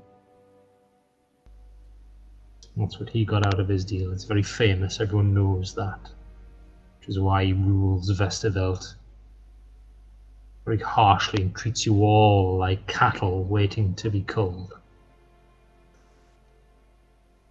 Isn't So he, Godfrey is he the and one that was Torlek. human, but he's lived like 100 years or something at least? Yes, Yeah.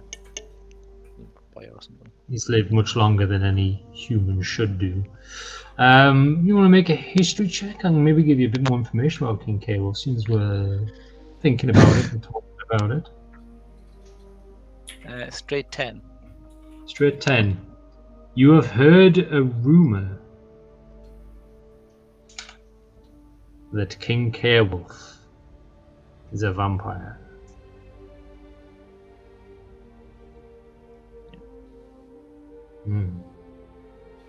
So for Leo passing through Pinnock, and for Godfrey and Torlek passing through Haverstad, you went through those towns swiftly. You did not stop. You did not meet anyone. You didn't talk to anyone. You travelled straight through them. And you've all been told, well, not you, Leo, unless Arwen told you on the way, which I think she probably would have, that you can recognise someone that's heard a whisper by looking at their face. Great bags under their eyes and a sallow, dour expression, usually furrowed brow. And you also know that those... No, the people that have benefited are usually Nighthawks or in positions of power, like Bloodmakers, sheriffs, or Nighthawks. You also know that people that have heard a whisper also be able to quite easily recognize those that have not. Those that have abandoned all hope or resentful of seeing the slightest glimmer of hope in somebody else's eyes.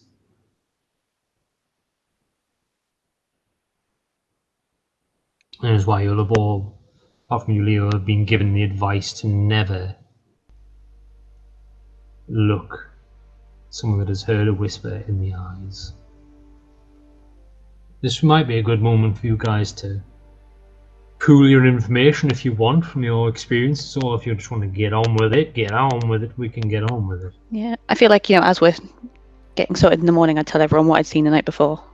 So there was 8 of them. They were heading towards the Black Oaks. I don't know why. I don't think they saw us. They didn't turn back.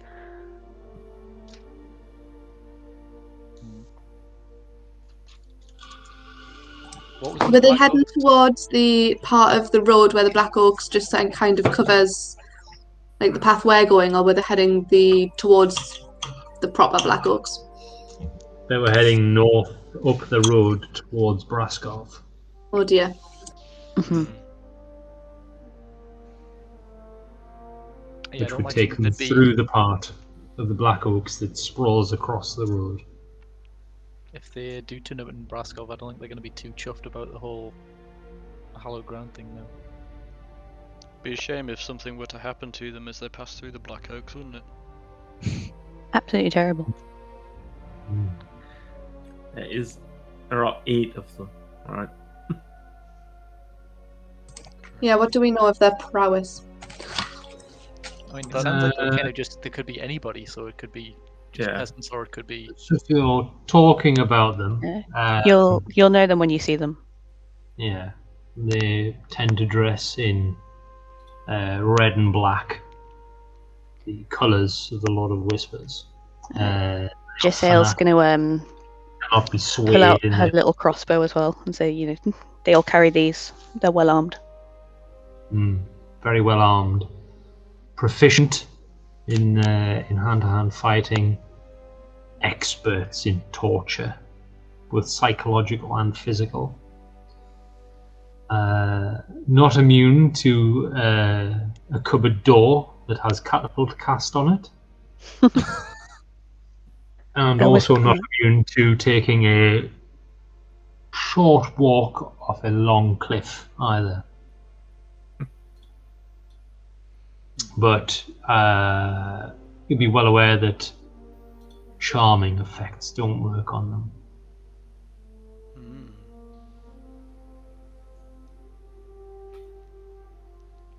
Might take this opportunity to ask Leo what his involvement with the Nighthawks was.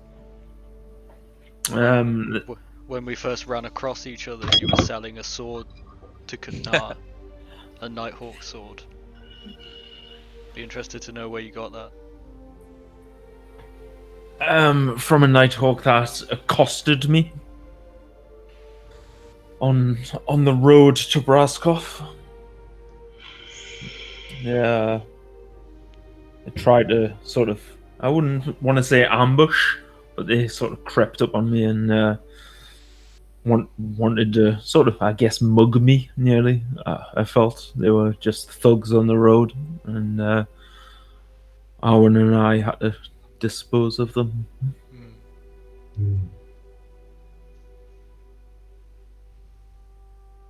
With the help of some Straziga that just happened across your path.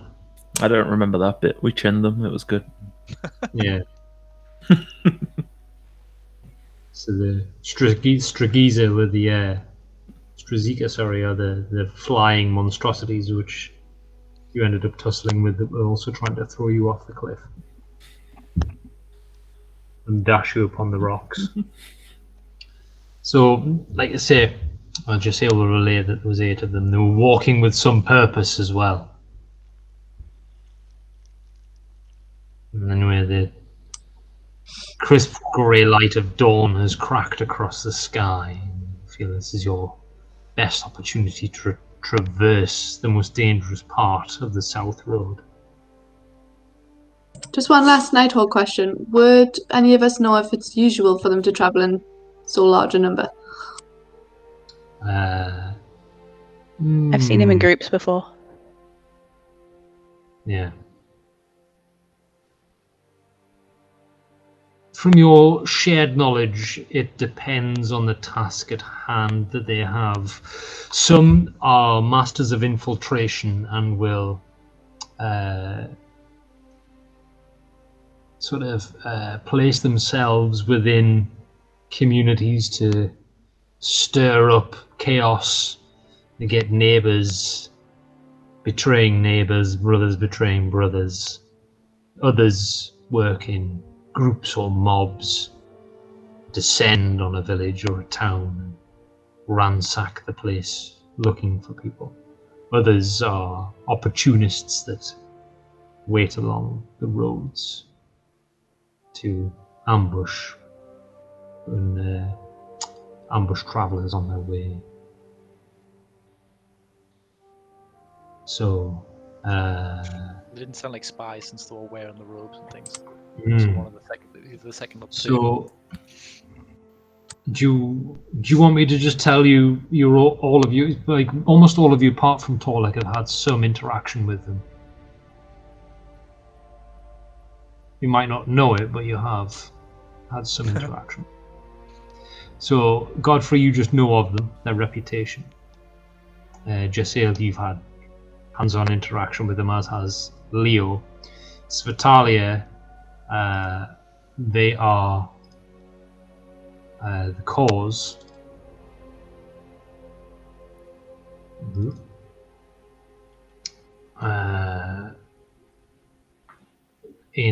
They are the cause of the 30-day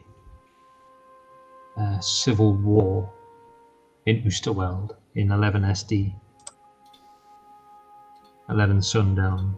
The King Ceolwulf's agents were sent in and infiltrated Oosterweld, and was the reason for the gates being shut forever. Okay. So yes, you've managed to gather your things. You've had a brief handover. Have you eaten breakfast, Svetalia? Some sort. Have you gone hungry yet again? I don't know. I feel like it would hurt, and she's maybe too proud to make that known.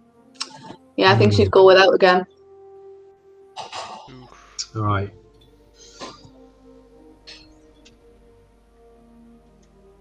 You have 1 level of exhaustion.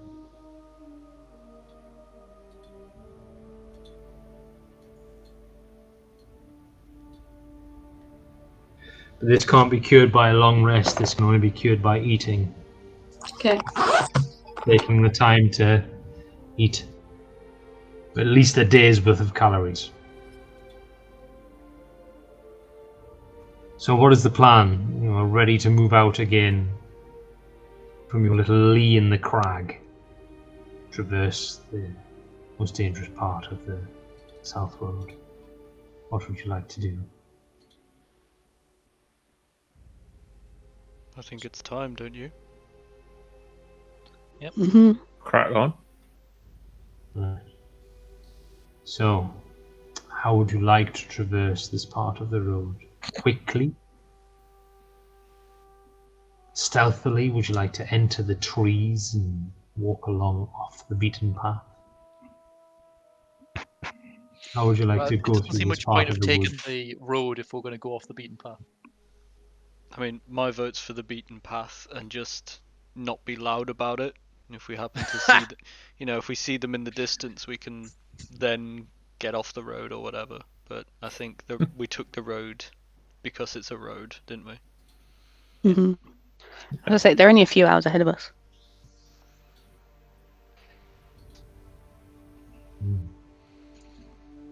Well, just be careful Okay. not to catch them up. And they were going like brazenly with purpose. Brazenly with purpose. They knew where they were going. Yeah. So it depends if we want to catch them up or if we want to stay behind them. I guess if we go carefully, we'll not catch them up. Right then, we're still like 5 or 4 days away from Braskov. You are, from this part, 4 days from Braskov. Yeah, so it's not like they're imminently about to arrive somewhere that we actually care about. Mm-hmm. So I don't think this seems like a good reason to chase them unless we discover what they are, what they're doing.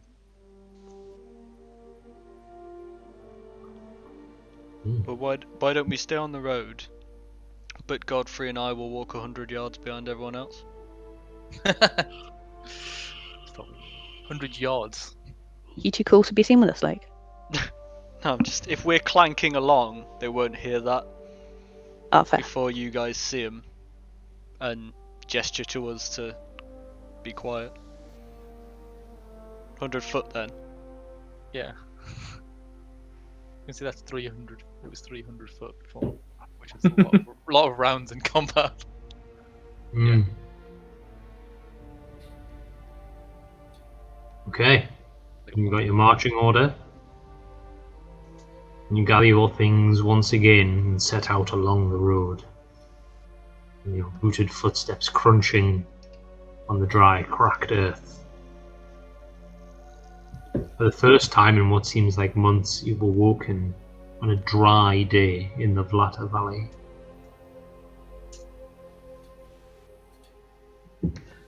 As you make your way along the south road, the looming, dark, black trunks, and ink-black canopy of the black oaks gets ever closer. You see the road winds around the upturned earth, the crags and the boulders that have rolled from the higher mountain slopes to your east.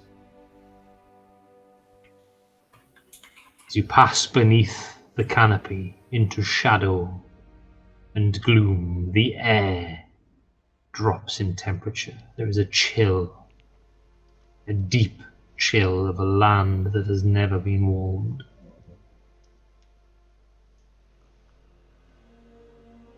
Making your way through, you hear strange cries in the distance, some guttural and low, others piercing and painful, all hidden in the darkness of the forest surrounding you.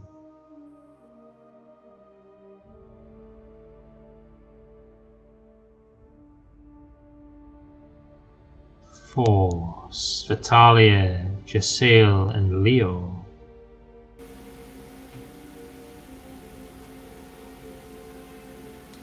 you managed to pass the majority of the way through the wood unhindered and unmolested. For Godfrey and Torlek, I need you to make a perception check. Perception. Yeah. So it's a disadvantage for me and... It's a disadvantage for you, yeah. With disadvantage, it's still 21. Oh, 17 for me. Let's roll an 18 and a 15. Okay, so I'm sending you both a message. Through the dark, black trunks of the trees, beneath the rotting undergrowth, you hear a call. You've been listening to the cries of the monsters and the creatures of the dark most of the morning. But when you hear the word, hello, echo through the trees, you both turn and look in the direction of the sound.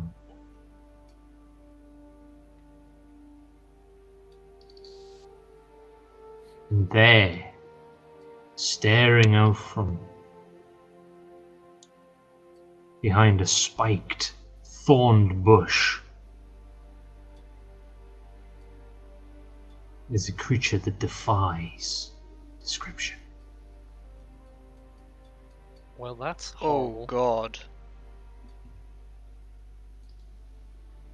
That thing says hello in that funny little accent. Hello? That makes it worse. As you stare at the creature, you hear speak once again. Its face doesn't move. Come here, I need help. Help me, please. Fuck that. Hello? I'm drawing my mace and taking a step It back. begins to walk towards you both. I need you both to make a wisdom saving throw. Oh god. Okay, not bad. 16. 16.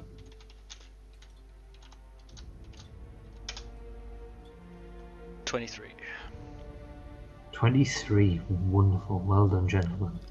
As you stare at the creature, and it begins to walk towards you both. Again, you hear the cry, help me, please. Hello.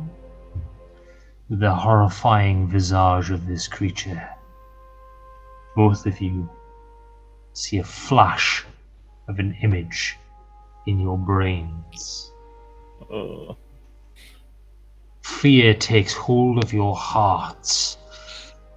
Dread fills your mind. But you shake it off, not falling for the creature's tricks. Godfrey's probably just muttering to himself. It's not real. It's not real. It's not real. It's not real. Hey, Mom, whatever works. How far away are the others, and have they noticed that we've stopped? They have not noticed because Is you are 100 yards behind them. 100 feet. We changed 100 feet, Glenn! Is it still coming towards us, or is it like just stopped? It has stopped. It is just staring at you from behind a tree. This horrible, ghastly visage. Let's just back away slowly. Yeah, just stay in the middle of the road, start to move. And I'll just call back to it. We don't want any of your tricks, creature, leave us be. This is what you see in your minds.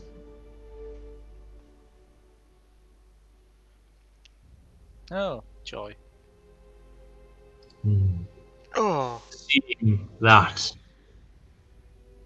it moves in a jerking, unnatural manner and goes, "Hello, come here please," and then begins to slink back between the dark black trunks of the black oaks.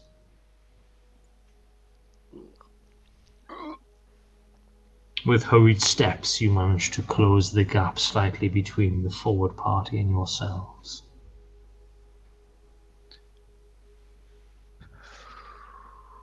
Do you wish to mention this to anybody? I mean, Hell yeah. Godfrey's not even convinced that it even happened. He's just like, just like sweating. For the rest of you, as you hear heavy clanking footsteps catching up behind you, you can see the edge of the black oaks ahead of you. With your quickened march along the easy ground, the 4 hours that it has taken you to travel through this part of the woods has passed quickly and without incident. I wouldn't say that was without incident. No, not for you two, but for the rest of them it has. Yeah, we don't know that. It was very incidentful. So if you guys want to mention it, you can do. Mm-hmm. Yeah, so as we come clanking up behind them,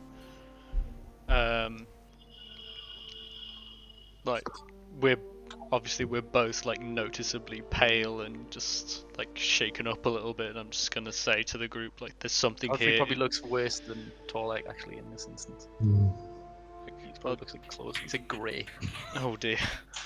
I just say to the group, there's something here. It's following us and it wants us. We need to leave now. Stay together. I start to draw my sword slightly and cast my eyes about. My eye, sorry. Oh yeah, my mace is already Don't cast out. it too far. You might not find it again. As you're drawing your mace and casting towards Fatalia, you realise that as you've been walking along the road, there's no evidence of what transpired here with you before. Not a drop of blood, no torn piece of fabric, plank of wood, nothing. It's as if the road, it's as if what happened didn't even happen. There's no trace of it whatsoever. Okay. How much time has passed though? Nearly 2 days. Okay. Okay. In fact, no, the amount of rest, 2 days with the rests you've had. Okay. Okay, so with that knowledge, do you guys pick up the pace? I'm actively trying to shepherd everyone forward to get them like jogging. Like no, Okay. I'm noping on out of there. Like With your quickened pace, you manage to reach the other side of the Black Oaks as afternoon rolls in. You all breathe a sigh of relief as the dark trunks give way to open ground once again. Though in the distance, following the road up, you can see several more copses of trees that have sporadically scattered out across the road, that they're not joined to the Black Oaks. You can see that the trees are different in formation, the browns and dull greens, the crooked bent trees. And you walk for another 4 hours before your boots begin to chafe, your legs begin to ache, and Svetalia, your head begins to swim with the effort.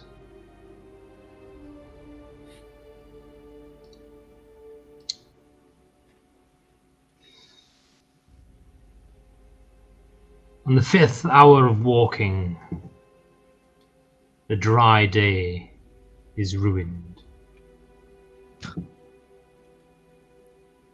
as the typical rain of the Vlata Valley picks up and begins to soak you all.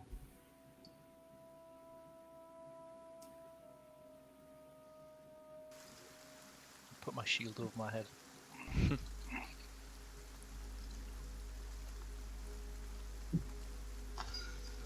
Approaching one of the low copses of trees, not too far from where the road forks to the west,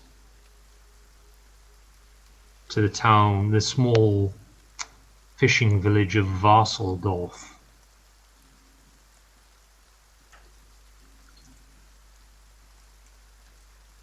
There is a sound, muffled by the rain. It's out of place. The low murmur of voices in the gloom interrupt the apathetic spatters of your trudging footsteps in the miserable weather.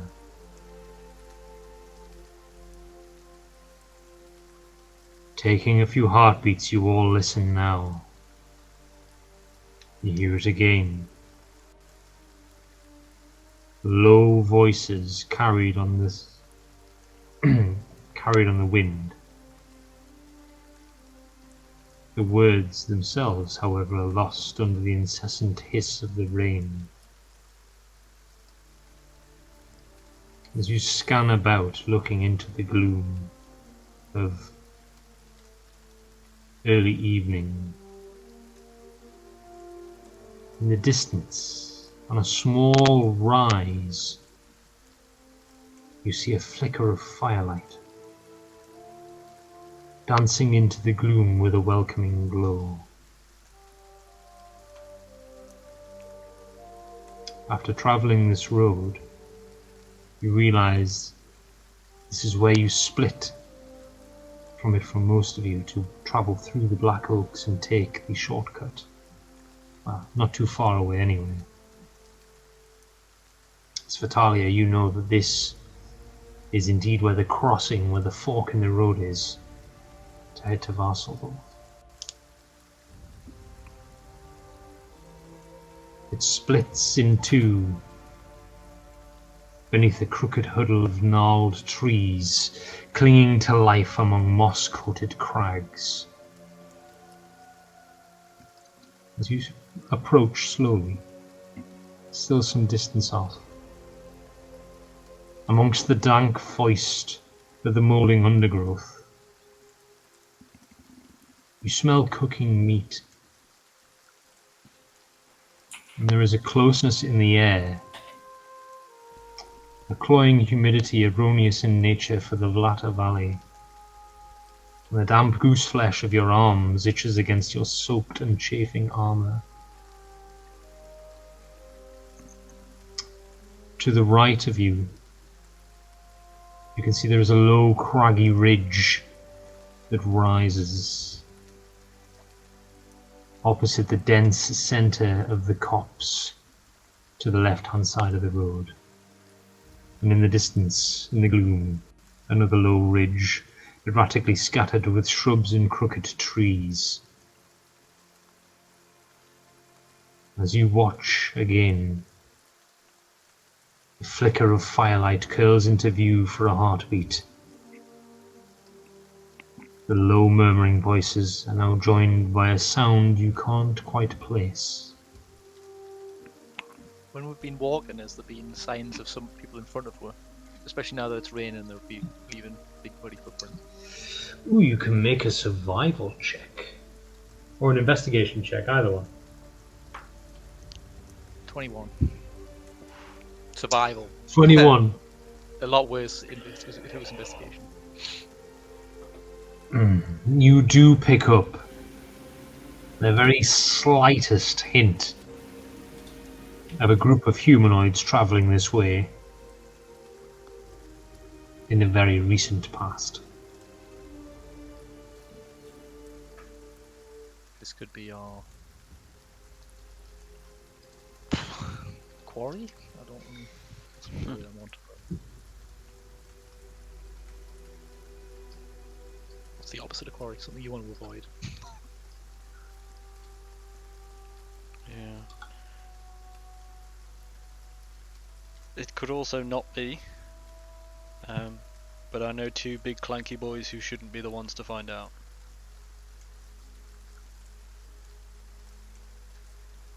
Not, I'm kind of being slightly put off the idea of hanging out at the back though. Yeah, fair. From where you are, you reckon it's this flickering firelights between 150 and 200 feet away. So you've still got a bit of time yet. Is there any way of skirting around it? You could possibly move up to the low ridge on the right and circumvent it that way. But that would lead you off the beaten path. Do we just camp Just in the back middle from of them the road? and try to Alright. stay out of sight and just sort of keep behind this group? I mean, We don't have any before- reason to approach them, whether they're friendly or not. We'd have to cold camp so they don't see our fire and be very quiet and post watches and stuff, but it's possible. Mm. Worth a As try, you I guess. If they're not hostile and they see us, then they won't necessarily approach. How far on Flicker is of this from the firelight. creature? Is nearly 6 hours on from where you were. Okay. Yeah. Probably The calm down flicker a of bit. firelight rises into the sky again. And as you're standing watching, you hear an audible. Oh, it's muffled by the rain. Can I insight Hmm. whether that was a wail of pain or a laugh or a shout or... Make an insight check for me. What's my insight? Plus 5. 18. That sounded like a noise made by someone in pain. You might be able to help them. I was going to say, Yeah, why don't hello. some of us who are less clanky Murmuring go and voices have a again. quick look? I'll tell you what we'll do. I mean, Is that they are- murmuring voices or murdering voices? Both. Murmuring voices. I'll put you on the map. How's that? And where is the fire coming from?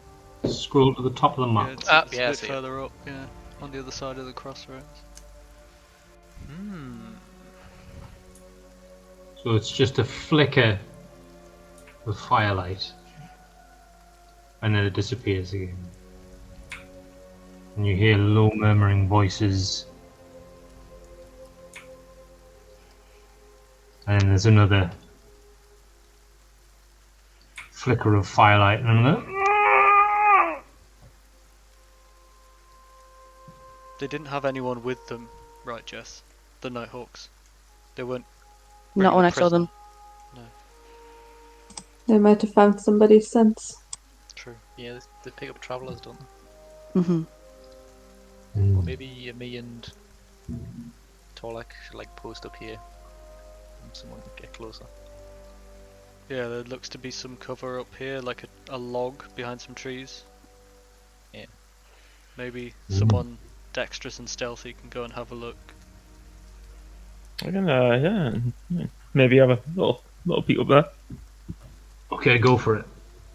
Do you want to go stealthily? Oh, obviously. It's night time after stealth all. check I'm doing. Little stealth Sorry? check. Just a Yeah, little sure. stealth check. So little bit of stealth. Little stealthy lad. Go for it. 22, okay? Perfect. It's pretty stealthy. Leo takes 10 steps towards the trees 10 deft and steps. disappears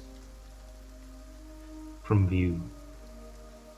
So you can move. Where do you want to move to? How close do you want to get? How well, can I keep moving? You reckon you would get a good view from here, behind that felled tree? Behind I got a ping there. Yeah. That's me. Okay. There you go. That Okay. one. Yeah. And okay. Okay, so Leo sneaking up, one with the night and the falling rain. You hear snippets of conversation. Listen to what I say. Murmurs. This place is not safe to stop for too long. And then some more murmurs. And then another deep voice, believing soon enough. And there's a flicker of candlelight. It will stop. The pain will stop. Do not worry. Do I recognize the voice? You don't. It's not voices you've heard before. You can see from where you are that there is a rise, a crag, with a clearing of trees atop it. As the firelight flickers, you swear you can see a handful of figures moving, illuminated against the trees. It flickers again, there's another.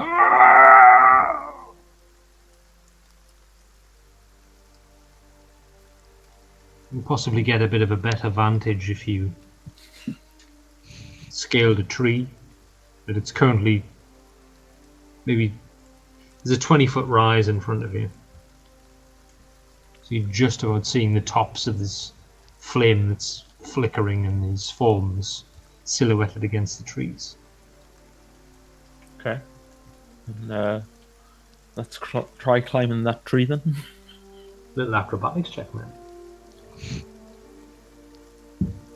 17? That's 14 enough for you plus to 3? get. That's enough for you to get up the tree, enough to see across into the clearing.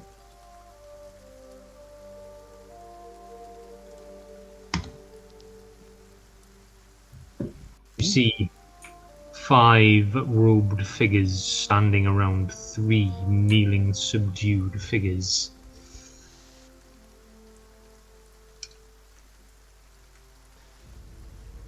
The fire flickers again. This time, you can see it is conjured by the hands of one of the standing figures. It bursts with the brilliance of a campfire, coming from the palms of this form's hands before being thrust onto the subdued forms, and they flinch in rigid pain with a muffled groan. It looks as if their hands and feet are bound, and they are gagged.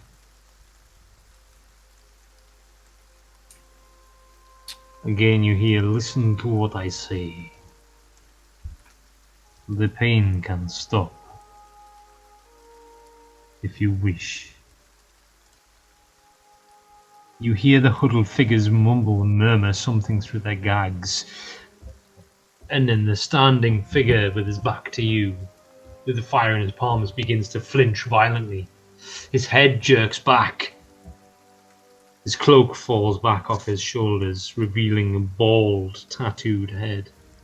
His pale skin with black, tribal-looking tattoos all across the back of his head. He stands with his arms outstretched before relaxing.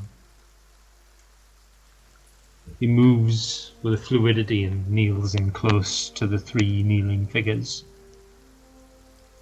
Scant seconds pass before you see him nodding his head.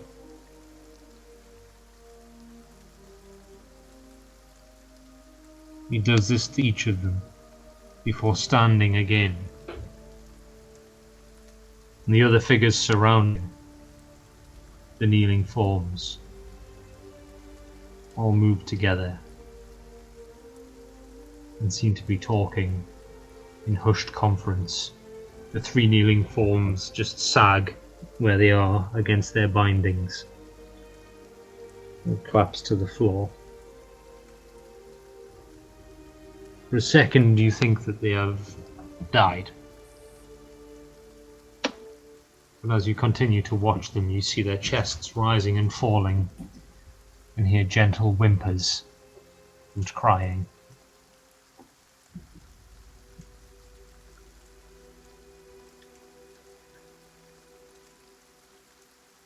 It's at that moment that you notice something move to the left of the clearing and the right of the clearing on the ridge. You need to make a perception check if you want to try and discern what it is. Let's have a quick check. 14. 14. You don't know their exact location, but you believe there is a sentry on the left and a sentry on the right, and possibly another across the road from you on the ridge. And that makes 8. Right then. Time to get down the tree, I think. And report back. Okay, I'm going to use your original stealth roll. You can do this. You hear no cries of alarm. Your footfalls are muffled by the falling rain. And you can return to your compatriots standing in the lee of the crag, in the shadows.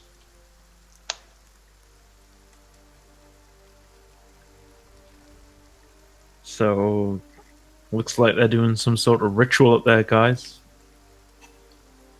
Some sort of... There's like 8, 10 of them. Not sure what they're doing. But it doesn't look good. And it's the Nighthawks. They were wearing the same red and black, yeah? It's definitely Oh, them. Yep. it's the Nighthawks. What were the noises? The ritual seemed to include about 2 or 3 guys. They look to be All the gagged Nighthawks? and bound. Okay. What, sacrifices? They're still alive, but probably not for long. They'll hurt them until they listen.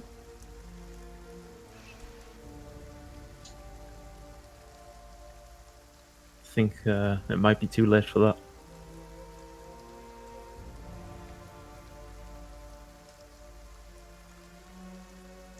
Either way, we can't stand by and do nothing.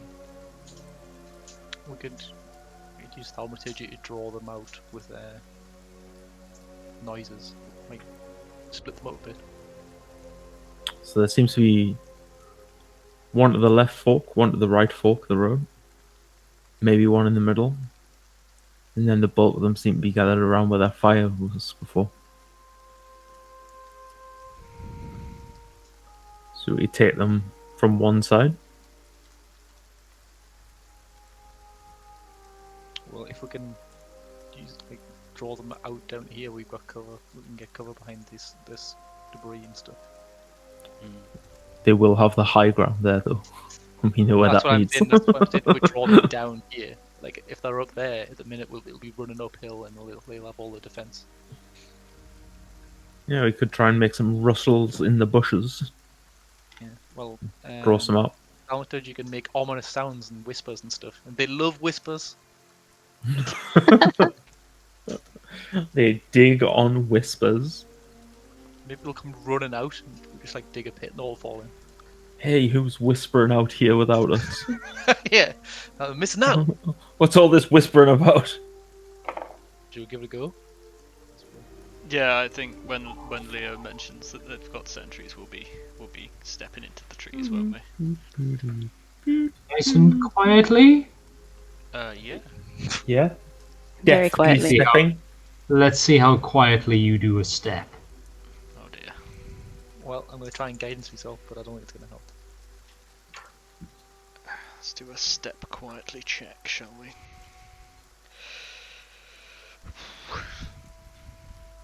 Hey, for me, that's not that bad. Crit fail with a -1 modifier. Well, with disadvantage, I got 11. 13 this time round.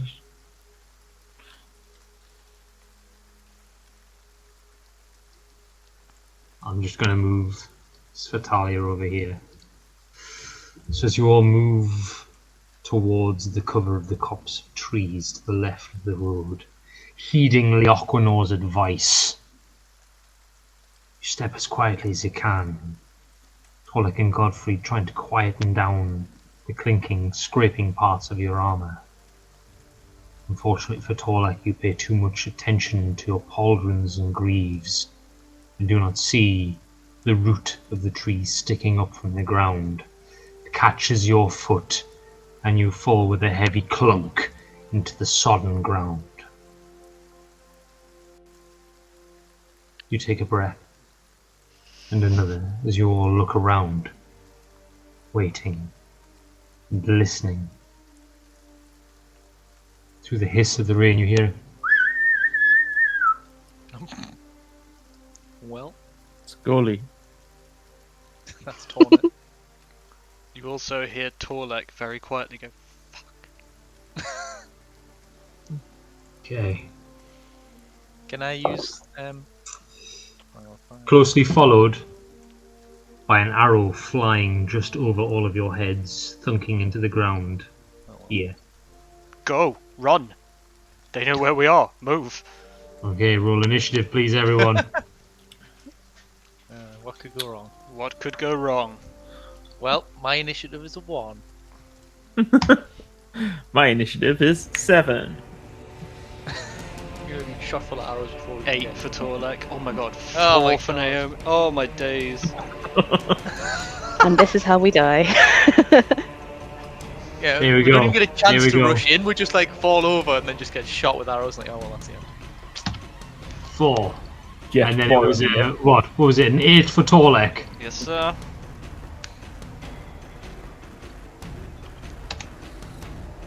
What was it for Godfrey? 1. Oh, good Lord Goddess.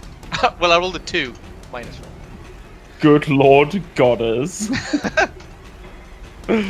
Leo, what's the crack? 7. 7. Oh my word, 7. Oh. It is for Talia to go first. Of course it is. So, By my best guesstimations, they are here, here, here, and all the way over here. So fucking everywhere. Yeah. And they're shooting arrows at us. They're shooting arrows at us. God knows how. That must be some hell of a longbow, because it looks quite a big map. Quick, warding wind. Yeah. But it's got a range of 300 and something foot, mate. So Exactly. You could go off this one. Right.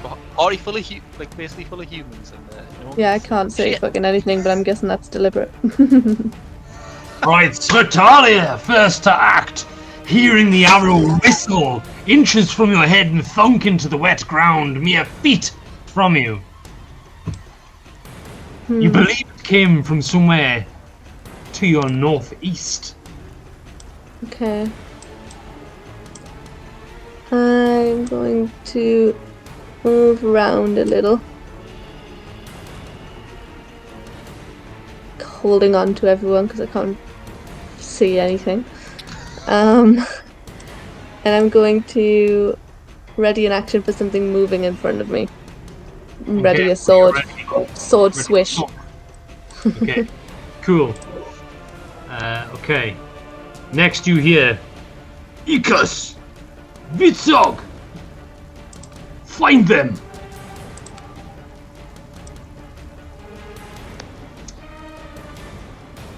Okay. Here we go, here we go, here we go! What's happening? Okay, I'm gonna have to roll a fucking... Who's he gonna target? Oh, he's targeting Torlek! The big shiny boy that made a lot of noise. Whoops. Makes sense, I suppose. Here we go, here we go. Okay, so, from where you are, Svitali, you hear a creak of a bow be pulled backwards. Oh. You wait for the impact. You hear the whistling of an arrow flying through the air towards you. You and Jasil instinctively duck, and then there's a punk as Torlek, you take the arrow to the middle of your breastplate. Oh, It is fuck. a... Where is it? It's a 22 to hit. Oh shit. Well, considering my AC is 12, because I haven't even got my shield out, that's gonna hit. And that is 7 points of piercing damage as the arrow plunges through your breastplate, and the pile of the arrow sticks into your skin, digs half an inch into your chest, knocks the breath out of you, threatens to knock you to the ground. There's a brief flurry of movement on the top of the ridge. As you see a figure lay down at you all and then move back off the ridge and disappear into darkness. Svetalia,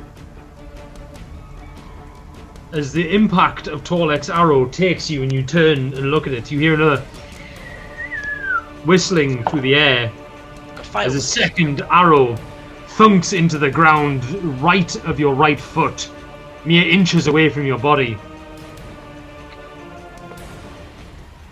Torlek, you're up to act. Okay. Have I got to my feet now, or do I have to use movement to get You to weren't knocked to your feet. It threatened to knock you to your feet, but you managed to keep your feet because you're Bastion. Nice. In which case, I'm tumbling over the log.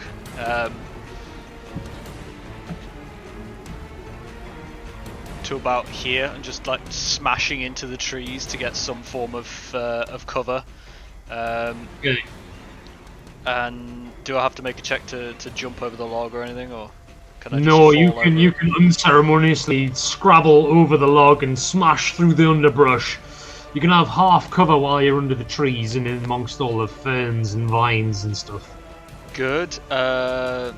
Then draw mace, draw shield, and bonus action. I can see Svetalia is getting shot at, so she's getting a shield of faith. Yes. Which will make her a little bit more visible because she will shimmer slightly, but she also gets +2 to her AC. And considering they already Thank know where she you. is, yeah. Can we tell Shield from of the type faith. that they can see in the dark? So out of the 3 arrows that have been fired at you, only one's hit so far. They're just aiming in the general area. Bit of, Hmm. Oh, I mean, to my mind at the moment, from what I've seen, they've been really accurate. So I think they can see us, which is why I'm Yeah, trying to... the arrow that struck Torlek came from the ridge to the right of the road, where you saw the brief flurry of movement. The one that struck the floor of Svetalia came from almost due north. Interesting. All right, well that's had it. someone that I'll- could shoot arrows. That was cool, wasn't it? That was a good time, wasn't it? And she had a flaming sword. Yeah, she ran off with the sword. Yeah. And you could see in the dark. Yep. Yeah, good. But we're happy to have you, Svetalia. Ignore that. We're glad we've got you in the party. We wouldn't trade you for the world. So, hence why I'm making you sparkly. So that's it. I'm just going to jump over the log, run into the underbrush, and shield of faith Svetalia, because I can't see anyone. I can't do anything. Just get my shield and mace ready in case they run at us. Leopold! You jump into action. The song of valor strikes your heart. I'm gonna sort of move up and around these parts, sticking to the left-hand side, moving Even duck through the the bushes. Can I move again if I'm not attacking people? Can't I? You can, yeah. You can move a bit further forward. Yeah, you can move another 6. Let's double up. Get underneath the trees. Yeah, still hidden in a bit of bush. Yeah, that's Do you want to relay what you can you see? Do you want to relay what you can see? No, at the moment I can't really see much. There's nothing really ahead of me. Like I say, I think I've already relayed that. I think there's one on the left, one on the right, probably one in the middle, so from what I could hear before. So, a disadvantage. Godfrey. An arrow sails over your head, barely missing your hair. Thunks into the ground behind you. Jasail. Oh god. Right. As you instantly distracted by the arrow that thunks in behind Godfrey, you hear and there's a sickening impact in your right shoulder as you're struck with an arrow, taking 4 points of piercing damage. It threatens to knock you from your feet, but you stand fast because you're solid. Svetalia, you hear Jasail get struck and instantly bring your shield up, and immediately there's a ping as an arrow deflects off your shield and flickers off into the darkness. Torlek, you made quite a bit of noise. Oh, that was a fucking natural 20 at disadvantage as well. Oof! Wow. Above your head, behind you in the tree trunk, and to the left of you on a tree branch, 2 arrows, thunk, thunk, strike with inches to spare either side of your head.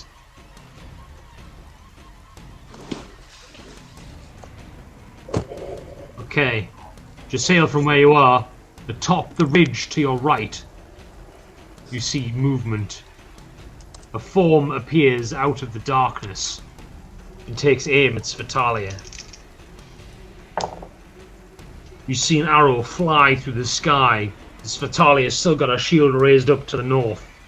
Svetalia, you feel another thud as an arrow pierces through your right pauldron, dealing 7 points of piercing damage. It also threatens to knock you off your feet, but you shrug it off because you're a boss. The figure stays where it is, drawing a second arrow, beating down on the 3 of you behind the log. Jess, you're up to act. Well, I'm not having that leg. That guy there, yes. Yes, I can see him, and he's having a nice knife.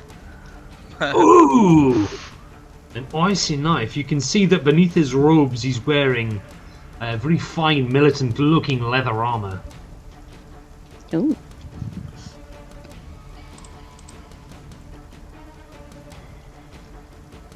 That is a 19 to hit.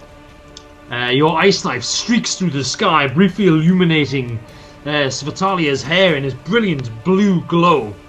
It flies through the rain, freezing some of the droplets. You can hear them tinkling to the floor. There's a look of surprise as the arrow held, knocked in the Nighthawk's bow, falls limply to the ground as he takes the full force of the ice knife, full on in the chest. He begins to reel as it strikes him.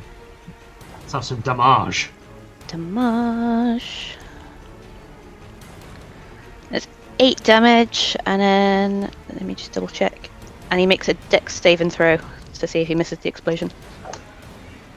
He's rolled a 14. Oh, that was just enough. Okay, no explode. He still takes half So is damage. the It just says succeed on a dex saving throw or take 2d6, so I think he misses all of it. yeah. So as Rude. it strikes him in the chest, you see him immediately like, ah, pull it. His hand begins to freeze. He, throws it down the cliff, and it explodes in shards at the bottom of the cliff. You can see him holding his chest. He's dropped his bow, breathing hard, and then you hear, "They have mage!" echo through the night. And Godfrey, there's no more movement from you, Jasil. Godfrey, you're up to act. Okay. Okay. I'm gonna just use my movement and action to run. I slide in behind this log for cover, Okay. and then I'm gonna use my bonus action to cast Flaming Sphere right in the middle of these boys. Okay. Boy, nice. As you reach forward and throw, nothing happens. You hear an echo come back. We have mage too! I'm not a mage, don't be rude. How dare you misclass me? Exactly. Did you just assume my class? Disgusting.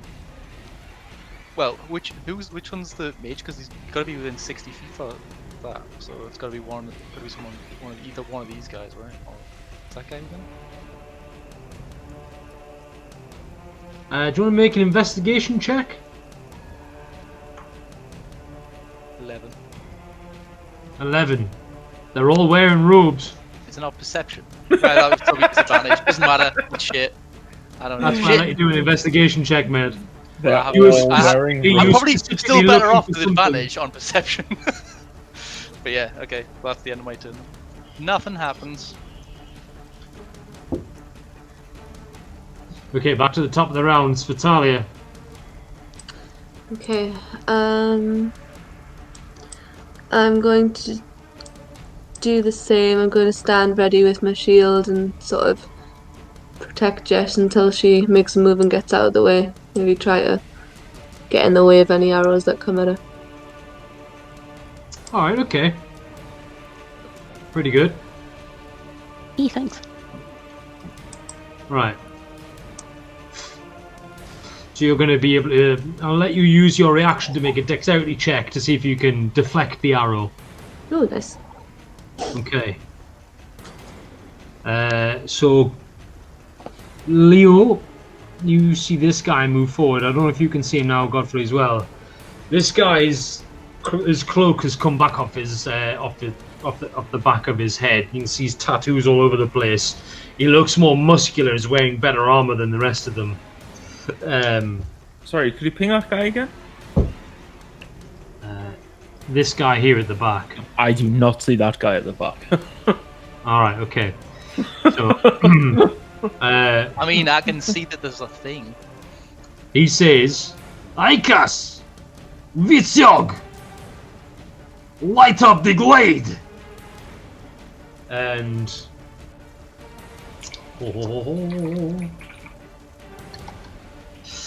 Okay, so... It's going to be a disadvantage. Because they can't quite see you, they're just going off the noises you're making. So, Leo... Okay, you see a brilliant blue shard of ice fly past your head and explode in the bushes behind you, sending razor-sharp icicles everywhere. Copycats. Godfrey, you also see another razor-sharp ice blue shard fly over your head and explode in the trees behind you with a... On reflex, Jess goes, guys, that wasn't me. I look back. Okay. Torlek, you're up. You've just seen 2 ice knives explode in the trees to your left, illuminating the surrounding area.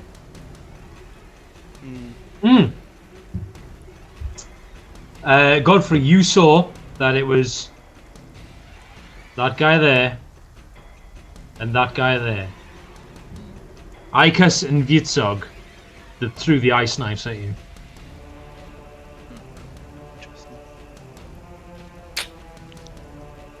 Okay. Well, I can just about see a dude there on the ridge. Yes. He was briefly illuminated by Jaciel's ice knife that hit him square in the chest before he threw it at the bottom of the cliff. Yes. You can see he was holding a bow, he's dropped it now, and he's sort of like his right hand is clutched and looks frozen. He's trying to flex it and draw his sword with his left hand at the minute. He's on a ridge 10 feet up. Okay. Well, I'm going to take advantage of the fact that I can see him and give him a see how you like being burned and sacred flame the fucker. Dex save, please. Natural 1. Wonderful. Is that going to do double damage because he crit failed? Or? You just do your thing. Alright. Natural 1, so D8 of damage, 8 points of radiant damage. Okay. Beautiful. So as your sacred flame streaks out, briefly illuminating the night sky, you hear the fizzles of rain as it flies through the air towards the struggling Nighthawk on the cliff. It strikes him in the right shoulder. He screams as the flames burn his cloak and set his cloak on fire before he loses his footing and falls with a sickening crunch 10 feet, landing on his neck on the floor of the road. There's a crunch and he lies still in a heap. Good. His cloak and armor are beginning to burn. And then I'm going to, being as I've just shouted and told them where I am, I'm just going to run up the road a bit into these bushes, kind of behind these trees, Nice. move up towards the baddies, and that's it from me. Okay. Leaquino. Okay. Trying to think of what I can do at range with these guys. Yeah, I really don't want to get into much with these guys. Ooh. Let's move over to this side.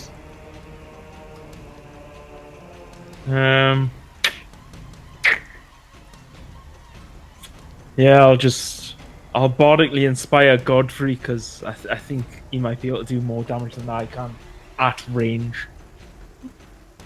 Well, not so much last turn. Here's hoping for next turn. With a pat on the back and tell him, next time, old boy. It's quite inspiring. Okay, so Leo, from where you are, you see I can see a few these two now. Yeah. They don't look nice. jump down and begin to run towards you.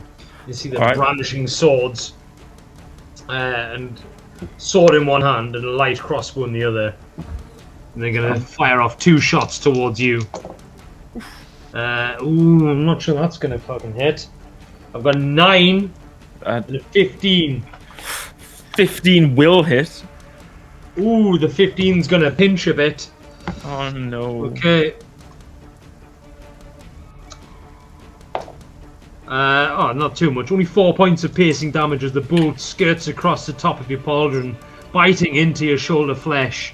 That's enough.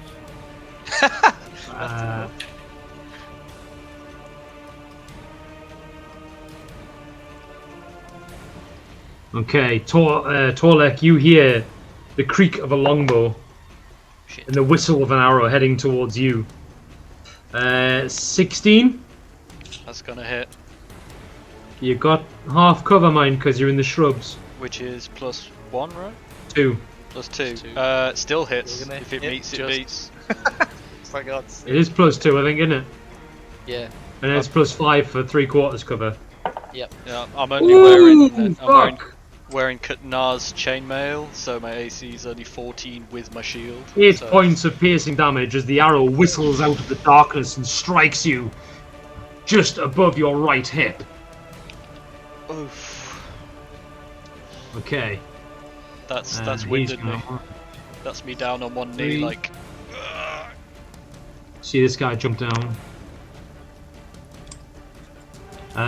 Right, Leokuno, you see him raise a hand towards you and just these 3 bolts of energy just come sailing and corkscrewing through the air towards you. That's gonna do 11 points of damage as 3 magic missiles bang, bang, bang smash into your armor. Godfrey, from the top of the ridge, you see a swirling hand movement aimed towards roughly where you're hiding in the bush, and then this concentrating movement, and the entire area around you lights up with blue fire. I need you to make a dexterity saving throw, please. It's dexterity saving throw. Yes. So good at those. Ooh, yeah. Also rolled a 4, so... Okay. You see there is no damage as this area of grass lights up around you. You see all of the lights, the dew on the edges of blades of grass begin to glow with this bright blue light, and then all of a sudden they just attach themselves to you. You're now glowing this beautiful fairy fire. Yeah, I know that spell too. Get it, And then the chap on the top of the hill takes aim with his longbow. I see you now! He still rolls pretty shit though. That's 18. I'll use war. Wait, I might have to be within a melee attack for 2 seconds. The Warden Flare. Gotta be within 30 feet, which he's out of. Right. Yes? Yes, it's 8 points of piercing damage as the arrow flies through the air and strikes true. You hear a "I got him!" come from the top of the ridge. Okay. Jasail, you're up. I was gonna say, I'm literally just trying to see if I can get within range, and I'm not sure I can. A lot of trees in the way as well. Yeah, I think I'm a smidge out of range. I am. Pants. Right, so I've actually not got that much I can chuck at them from here. Oh, what am I talking about? I'm gonna chuck magic missile at this guy. Okay. So that is Damn it. 3d4 plus 3. Ooh, Nice. 13 damage. Oh Wow. god, alright. The spicy magic missile. Very Yes, nice. it That is a is. spicy magic missile. These 3. What colour's your magic missile? Have I asked you before? I don't think you have. It's blue. Blue. These beautiful blue, shining, corkscrewing magic missiles go flying through the air in this beautiful synchronicity. There's a yelp of surprise as they burst through the tree and bang, bang, bang, smash into the Nighthawk. His robes go flying. He's like nearly knocked off his feet. He's like, ah! He leans forward and coughs a huge mouthful of blood on the floor in front of you, Leokuno. He's like, ah! He's just like struggling for his breath. You can see like his leather armor is completely battered across his chest. And he's struggling to keep his feet. That was a sick as fuck magic missile. Okay. Anything else, Jasail? No, that's me. Godfrey, you're up next. I'm just gonna say, mage this. Chuck a Molotov right here. Nice. Natural 20. Right. Oi! Get in! Hopefully Right, where's me Molotov fire? So that should get all of them, right? That will get All of them, yes. Nice. So that does 14 points of fire damage to all of them. Ooh, there it is.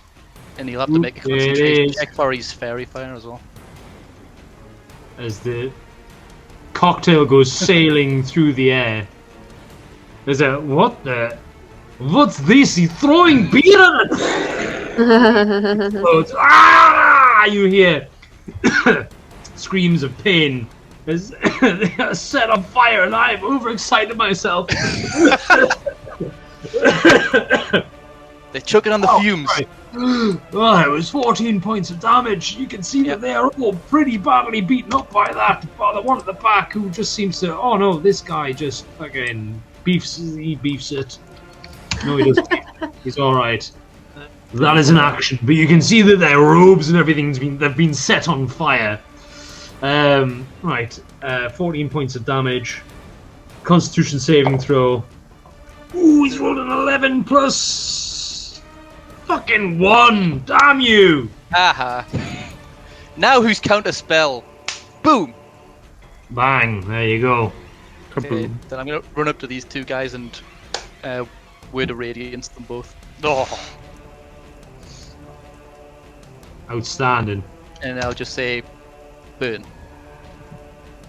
And they go, what? And then, So it's con save for both of them. not very conny. These guys are looking, they're quite lithe. They look as if they would be more akin to stalking through the woods and the shadows. Oh, that dice has gone under the cabinet. Alright, so the one on the left directly in front of you gets a 6, and the one on the right gets a 14.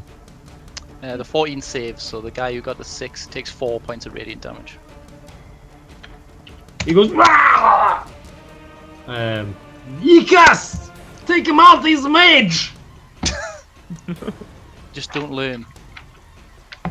Okay, back to the top of the round. Svitalia. She sprints! In her heavy armor. Running through the gloom. You hear, watch out, heavy armor coming through! Yep, just dashing. And that's it. Okay, so you see this guy at the back. He's like, ah, just trying to pat out the fire on him. You want to roll a d6, please, Goddess? I will. Another 3. He's manages to pat the fire out, and he's like, enough of this! He runs and leaps down. You can see as he leaps down, he just brandishes 2 crossbows and aims one at Godfrey and one at Svitali, who's boom, boom, boom, boom, boom. And just fires both of them at you. Okay, so Godfrey, it's a natural 1. Okay. Doesn't matter. So as Does he kill one of these guys? Which one of we these? would? As he lets fire at you, there's a... And the guy to your right drops to the floor. With a crossbow sticking out the back of his head. As he dies, I'm just looking at him like, I know the feeling, bro. You just... Just do that chest bump. As the second crossbow bolt unleashed at you, Svitali, you bring your shield up in a Troy-like movement. Achilles, as he catches the spear on his shield, you just bring the shield up and it boom, slams into the shield. You can see the pile of the crossbow bolt sticking through the other side. You just move your shield aside and keep running towards him. He's like, ah! He looks towards his fallen Nighthawk on the floor and goes, die for our Lord in glory! Torlek, you're up. okay. I'm going to.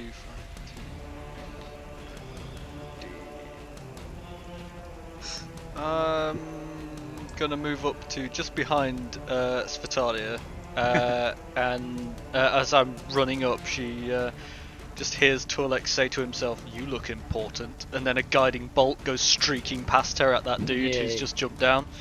At Yes. 2nd level. Ooh, naughty. Which is going to be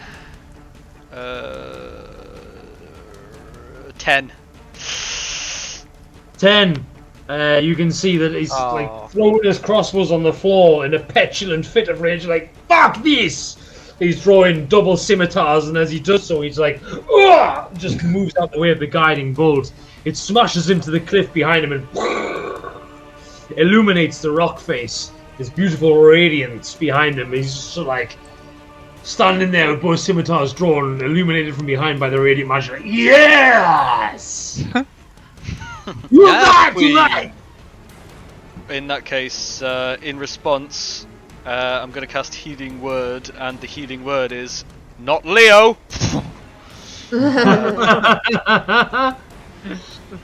Which is going to be Leo, you feel warmth all over your body. You feel a bit better? He feels 8 better? hit points better. That's a good. Ooh! That's a good lot better. That's All a your spicy cuts and good bruises knit together. It even patches a hole in your shirt. And that's it from me. Leo, you're on deck. Cool. I'm going to move up behind this guy He's like, what the? Where'd he come from?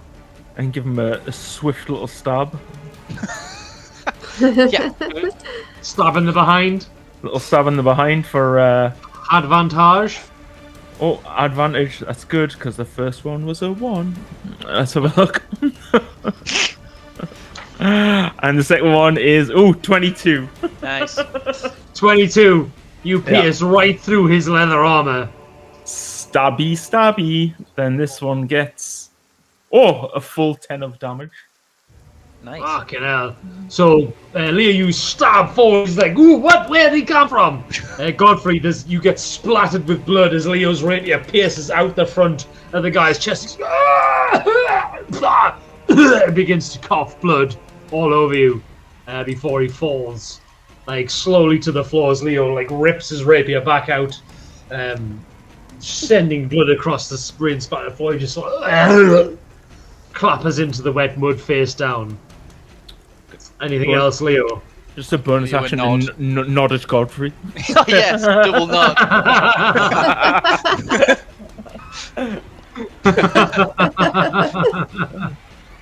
Nice. Incredible. Okay, Godfrey, roll 2 more d6 for me, please. 2d6? Yeah. 5 and a 3, so 8.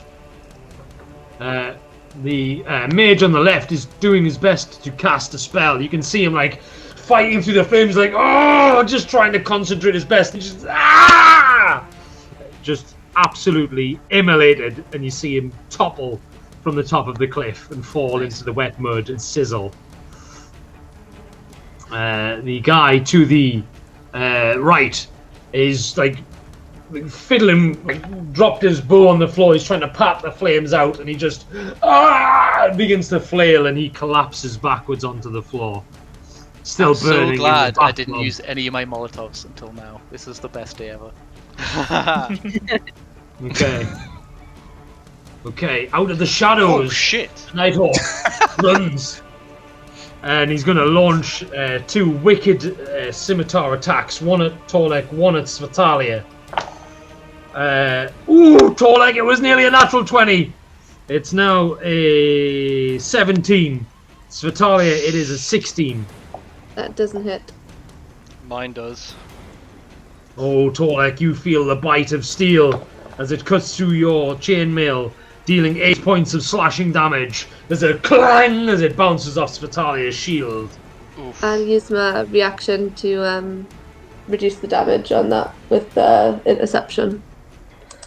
Ooh, Only by 1 plus. Oh, no. Hang on, plus. So 3 damage. You reduce you it by managed to 3. reduce it by 3. You sweep Yeah. forward with your shield, catching the blow meant for your head atop it and quickly smashing into the hand, slashing at Torlek. The point of the scimitar still digs into his flesh, but before it can slash through, you knock the sword away from his body with a huge swing of your shield. He goes, it'll get you next time. Unfortunately, even as the very tip of the blade bites into Torlek, Oh, no. behind you, Svetalia, you just hear a and a thud as Torlek is unconscious. Oh, really? Oh, Christ.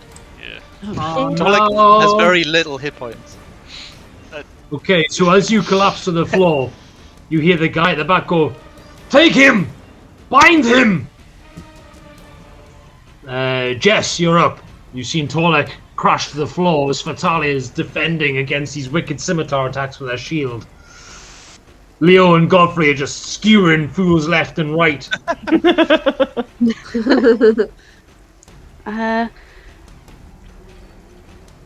We've put damage on this guy, haven't we? No, that guy is currently untouched. Godfrey, you recognize him as one of the mages that was throwing ice knife at you before. He's on that list. Yeah. I'll remember. Well, I mean, if we're going to make this a competition, then you can Godfrey have one will right back. remember this. Outstanding. Ice knife, ice knife, ice knife. Oh, wanker. 10. 10. As you build up the cold energy in your hand and thrust it forward, you see his eyes dart towards you and he just flails with his cape, passes through like a matador and smashes into the cliff behind him. Oh, he dodged it in the most douchebaggy way possible as well. He's definitely getting He's it. like, there you are, mage! I will take your face! Godfrey, you're up. Okay, I'm going to get in his way. Healing word, Torlek. Thank you, sir. It's not that deep. So like you You get 8 hit points back, Oh, yes. jump back to life. and then I'm gonna look at this mage guy and say, "You should worry about your own face." And then I'm gonna do my Challenge Divinity, Radiance of the Dawn. Oh, so it hits all Oh, three. nice. So they all need to was do. Roll a d6 for us, please, Torlek, while I do con save. A d6, roger that. 5. Okay, so none of them rolled above a 10 for their con saves. Nice. And what And do they you all get? take Torlek, 16 points of radiant sir. damage. This guy just is immolated in radiant fire. As is this guy that burst out of the shadows before. He's like, just before he goes, Vitalia and Torlek, you hear him go, I can't hear them anymore.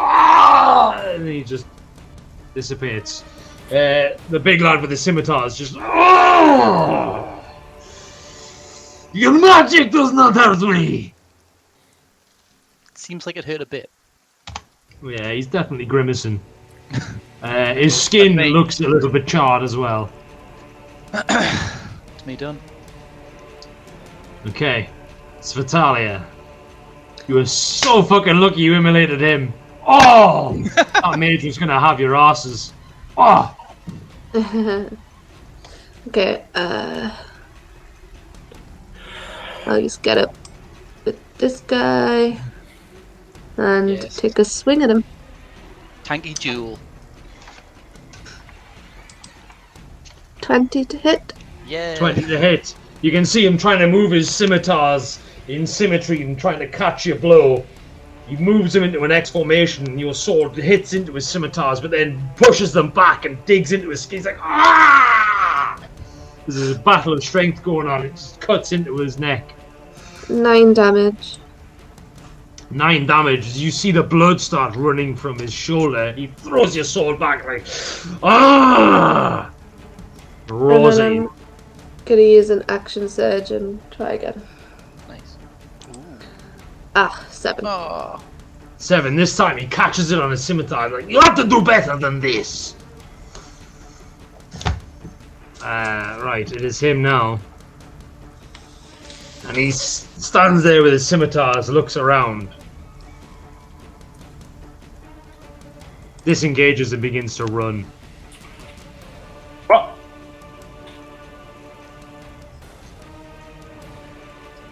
Torlek, you're up.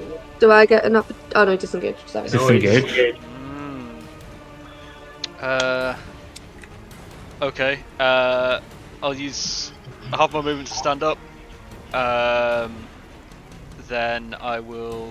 As you do, Oh god. God. Who again? You explode. you rolled a 5, didn't you? Yes, Oh, I did. Yeah. no go. You look down at where you were stabbed, by the point of the rapier, just above your right hip. You assess the wound. It's going to leave a scar, but it won't be too bad. You were lucky. Oh! You got a minor scar, mate. Had me going there. I think that's the best anyone's ever rolled. I know, right?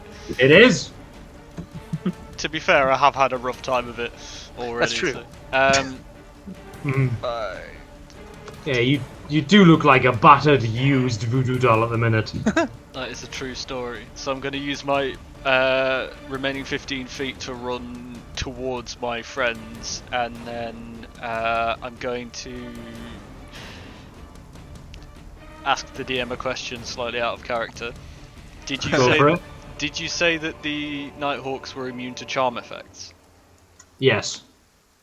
Is You have command a heard charm on the effect? group that any sort of charm effect or anything like that won't work on them Okay, because they've got not a just whisper in their brain. right. So it's not just the charm status; it's any effect that. It's forces any them sort to of do mind control effect, yeah. So frightened, anything like that, they've got a whisper in their brain. It's You know what that means, Torlek? essentially the most Guiding powerful bolt. that. Yes, it fucking Yeah. does. second level guiding bolt. That is. As he's yeah, running away. That's me running up behind him. So, where do you think you're going? So let's have a Come on. Yes! d20 plus 6 is 25 to hit. That strikes him full in the back. Excellent. As his scimitars fly out to his sides and he begins to stumble forward. Excellent. So he's going to take 5d6 radiant. Sweet. Big numbers. 13. 13. You strike him in the back, his scimitars go flying out to the sides. He stumbles forward into a forward roll and immediately comes back up onto his feet and keeps running. Running as his It's back like is completely smoke billowing scorched. off him. Alright. Yeah, Well, completely scorched. He starts to glimmer, so he's easier for my allies to hit, and as he runs, bonus action, bellow, coward! Okay, that's it.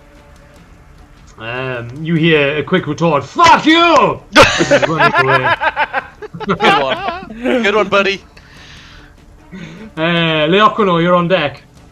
And shout not so fast. And I'm going to try and stab at him as well. Go for it.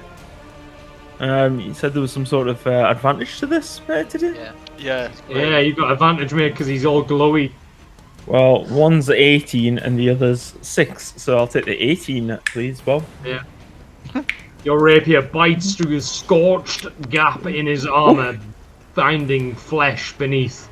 So scorchy. Then he'll take 9 damage. Oh, mate, how do you want to do this? Can I slash at his ankles first? Yeah, you can. You'll fall to the ground. So you lash out with your rapier, you catch both of his Achilles tendons in one deft swipe, and he's like, ah! Just spills forward, and there's a sickening thud as he face slides into the mud. You can see blood pouring from the back of his shins as he begins to crawl to the mud. Ah! He's just crawling away. He's like, the Lord of Whispers will take your minds! My death means nothing! As he's like dragging himself through the mud away from you. Can I kick him onto his front? You can roll, he just bash. He's got completely covered in mud on the front. He's just blood pouring from his mouth. He's like, do what you want with me. It will not stop my Lord and Master. Can I... Try to spit a bloody wad at you. Any last whispers? He just goes, fuck you, and you. And as soon as he muttered fuck, then he gets his throat slit. There's a girl, there's a wet girl.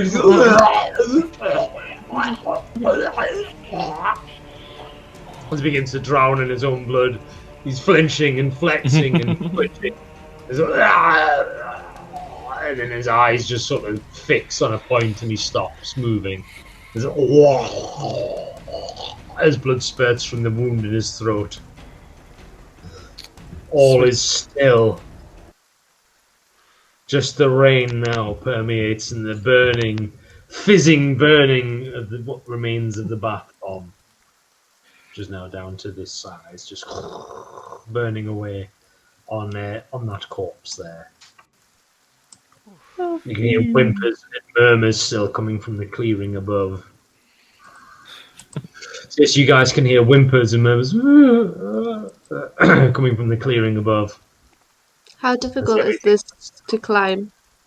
Each sort of level is about 10 feet, so this is about 10 feet up, that's 20 feet up from here, but it's not too hard.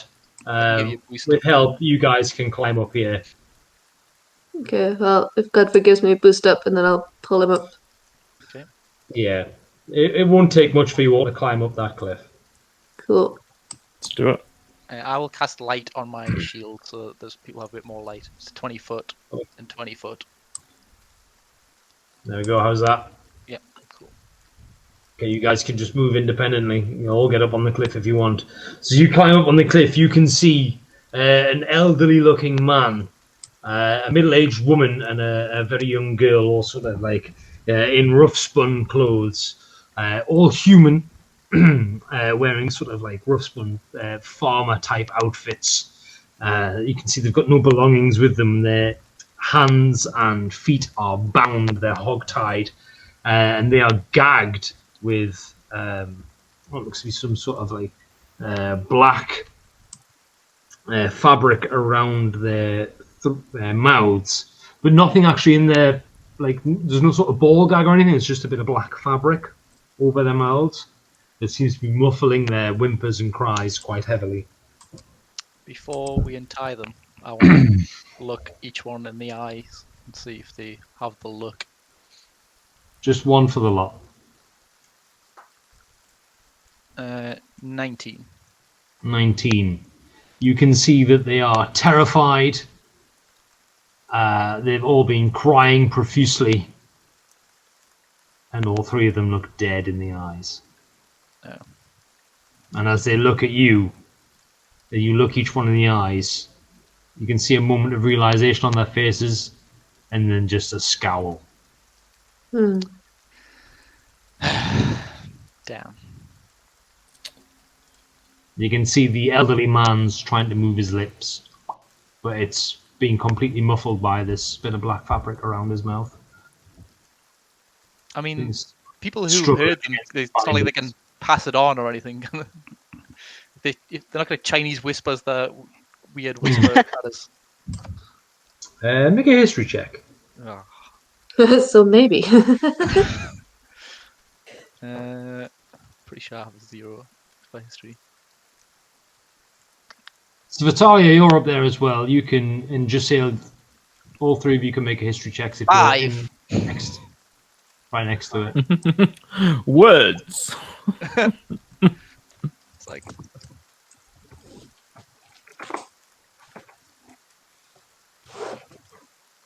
21 once I put proficiency on. Okay, what about you, Vitalia? 9.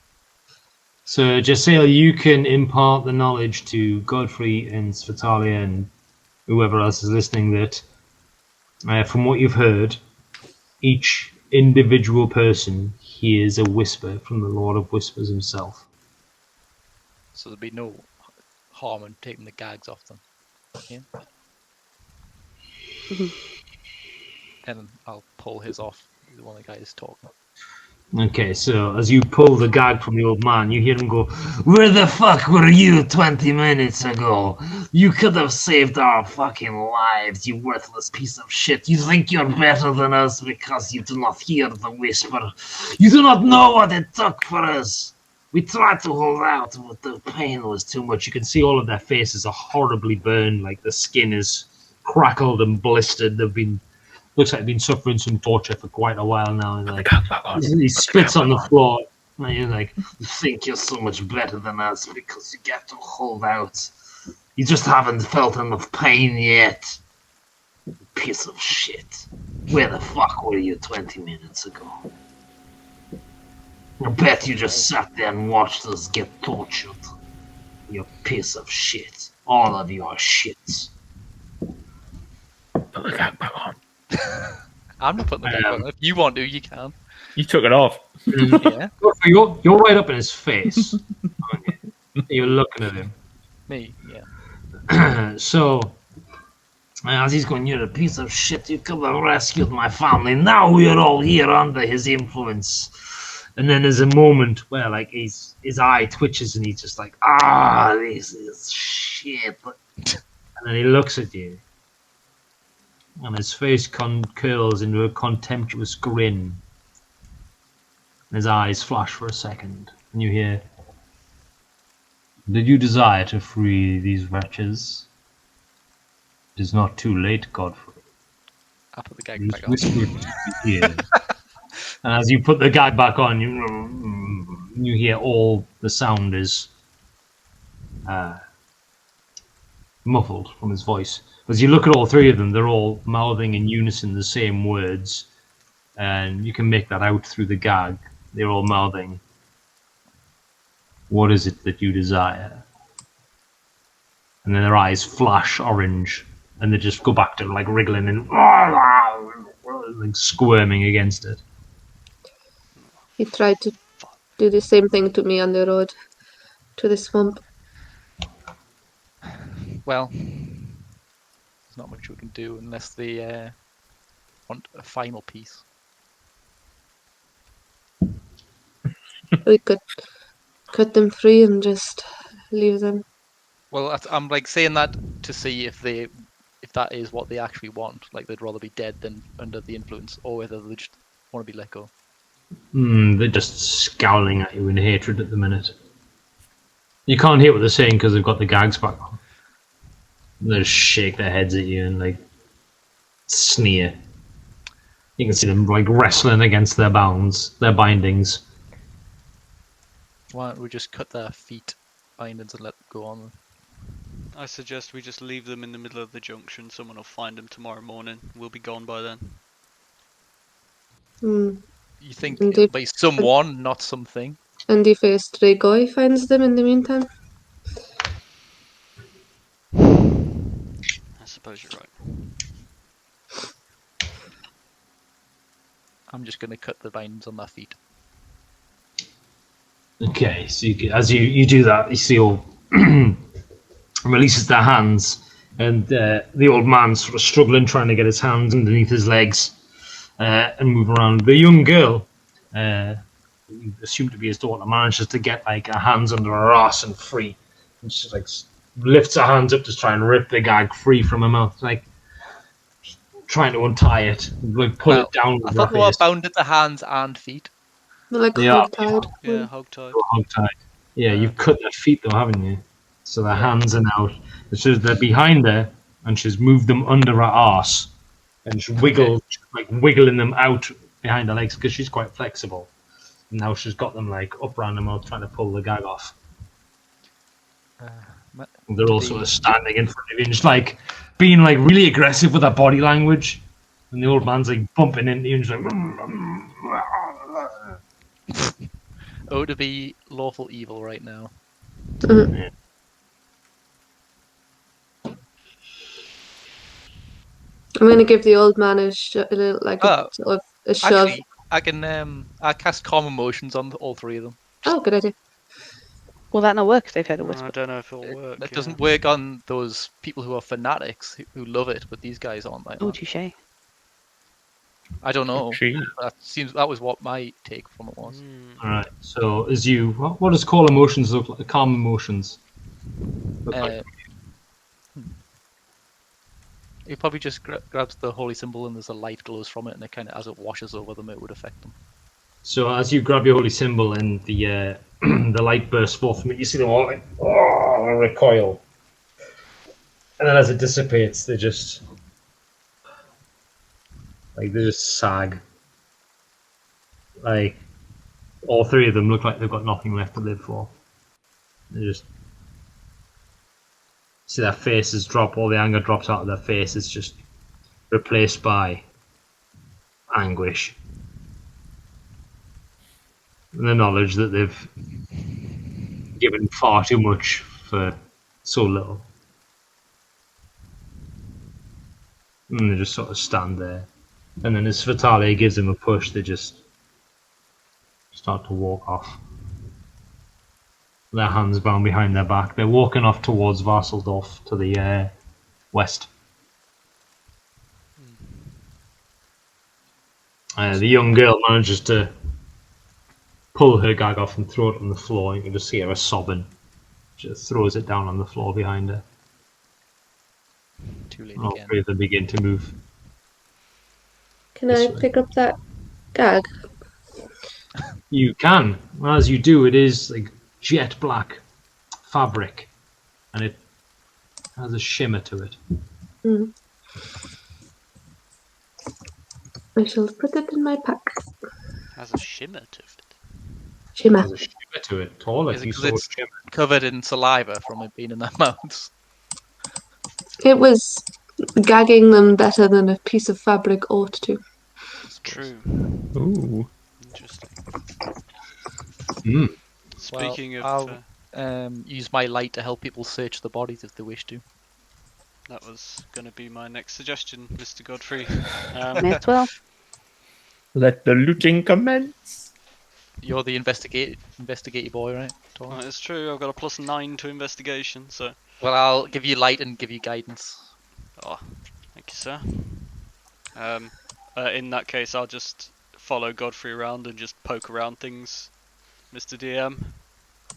Okay. Let's have. If Godfrey's following you around with the light, investigation check with advantage. Ooh. Plus your D4. Plus a D4 as well. Wow. Roll 2d20.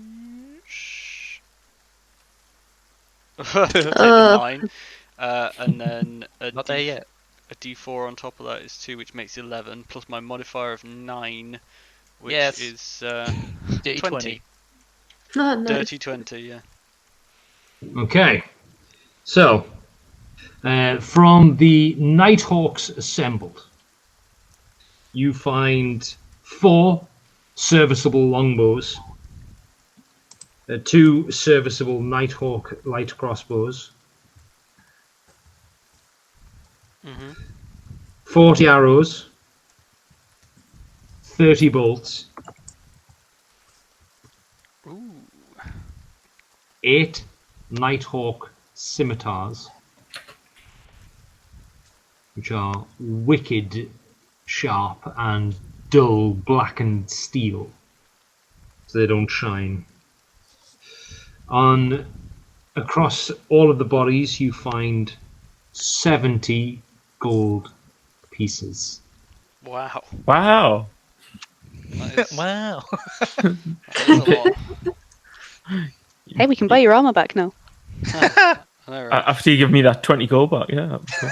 The 20 gold that we're not sure That that you actually didn't lend me. Yeah, that 20 gold. Yeah, okay. Pretty sure it was the bath bomb cost. got. Yeah. He's been rummaging through his notes this entire time. Yeah. Give it up. Actually, yeah, someone did pay for those. Yeah, me. On the Nighthawk that Jasil hit with the ice knife that fell off the cliff down here at the bottom, you find a smooth black obsidian stone with what looks like an eye motif carved into it. Ooh. Can I have a look at it? Yes, yes, You you can can. I will indeed. immediately yeah. pass that to Jess.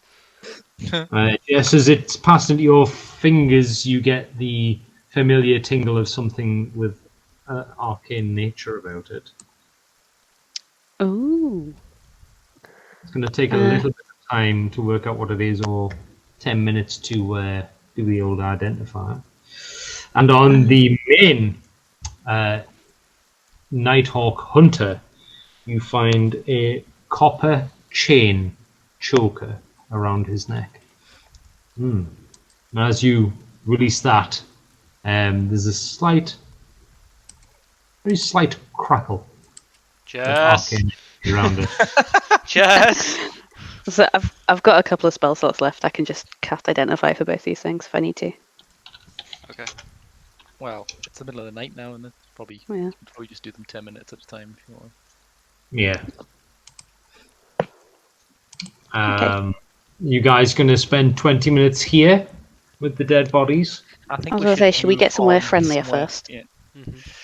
in case those people find some accomplices. Yeah. Yeah, last one we want is a bunch of people with pitchforks coming back. Before we're gonna leave, I'd just like to stamp out the fire that's on the corpse.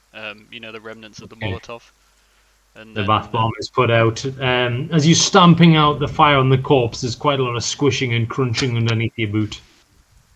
Torlek feels absolutely no remorse for this after seeing what these guys do.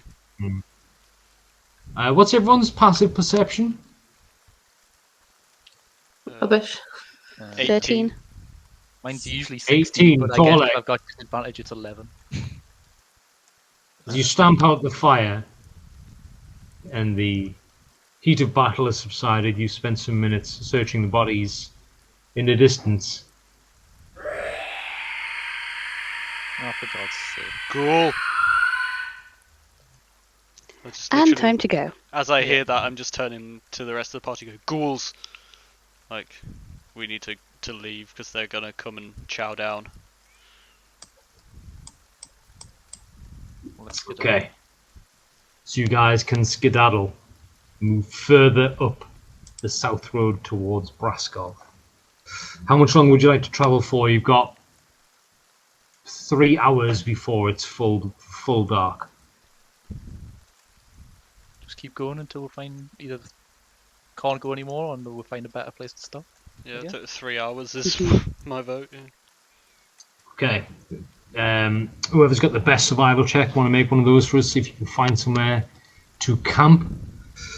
After you start trudging off, the rain slowly washing off the blood and gore of battle from your armor, cooling your hot skin and the rush of blood and adrenaline that's been pumping through it.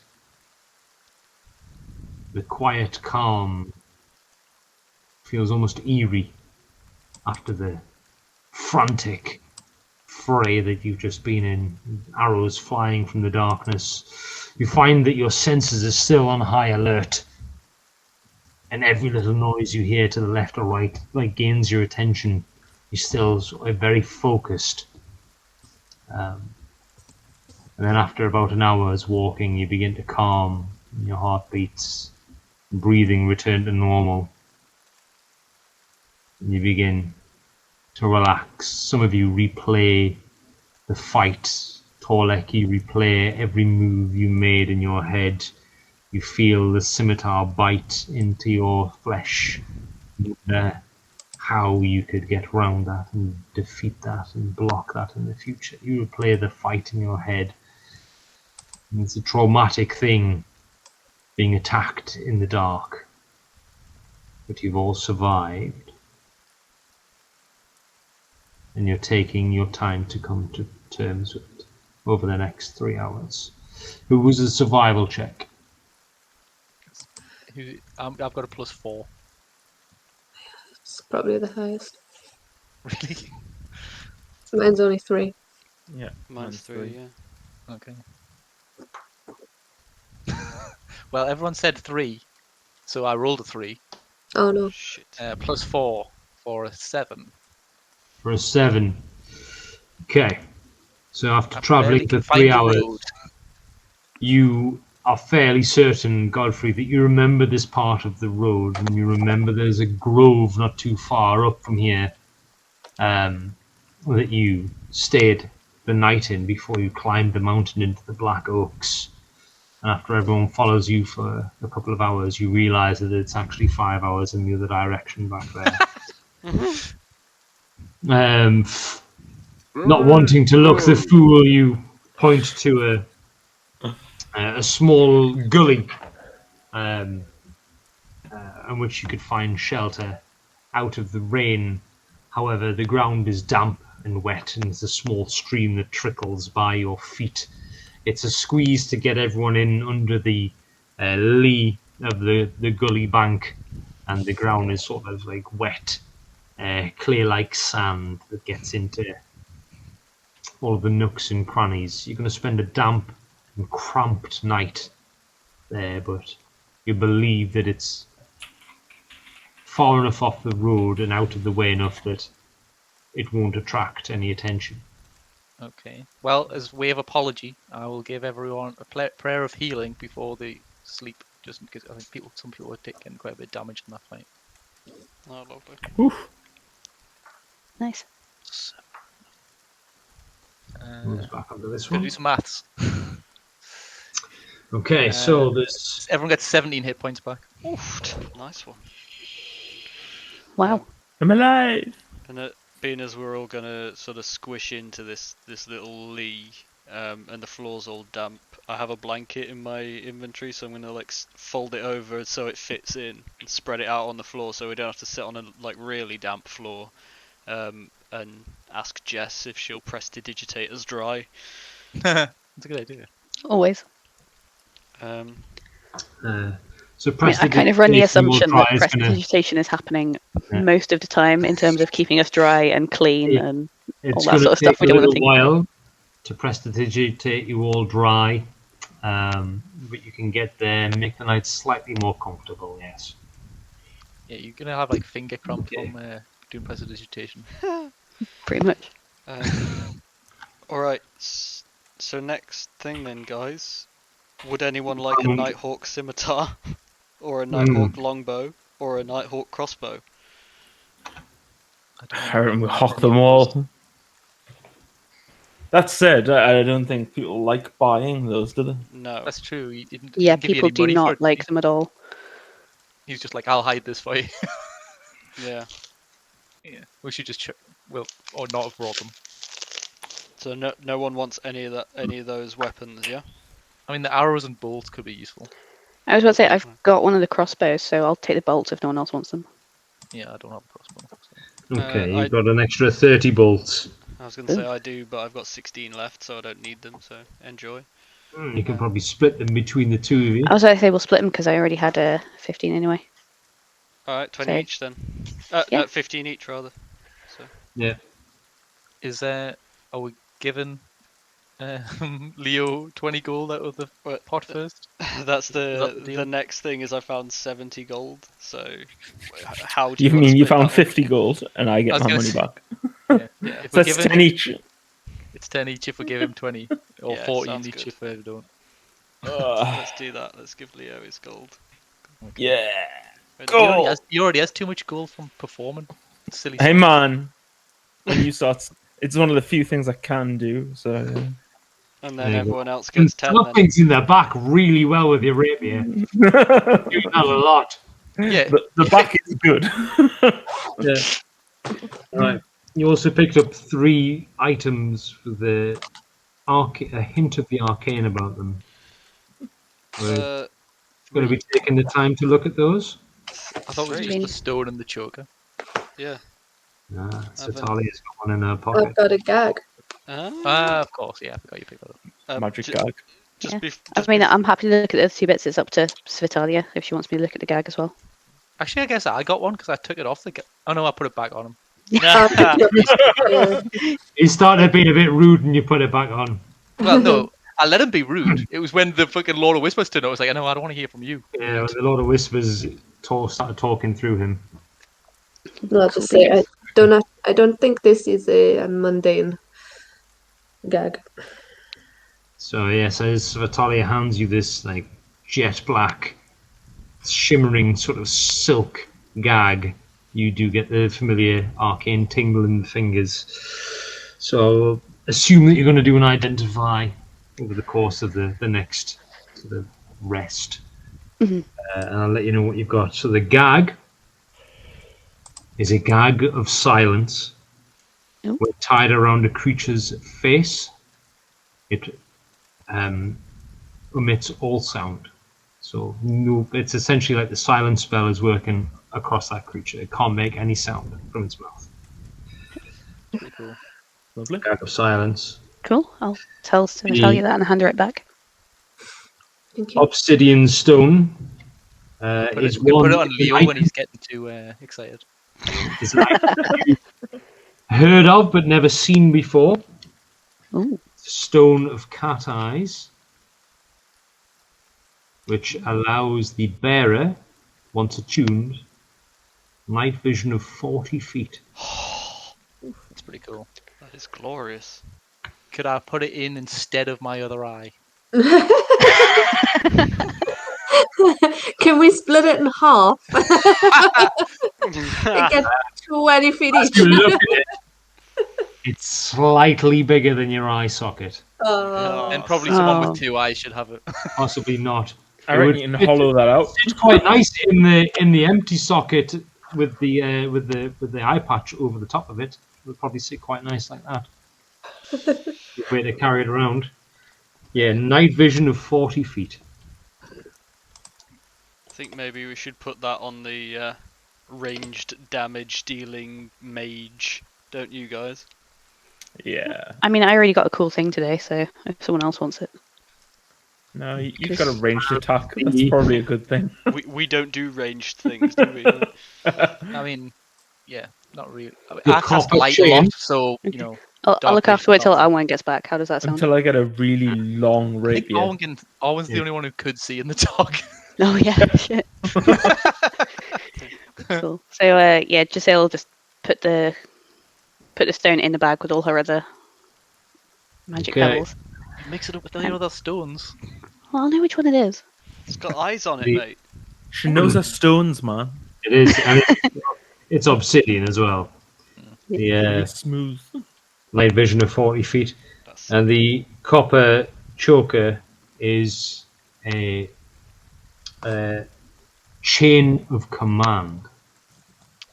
This allows the wearer, on their turn as an action, once per day, to use the Commander's Strike maneuver.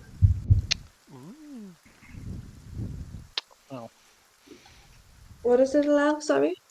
Let's use the Commander Strike maneuver, which is a Battle Master thing. Oh. What is it?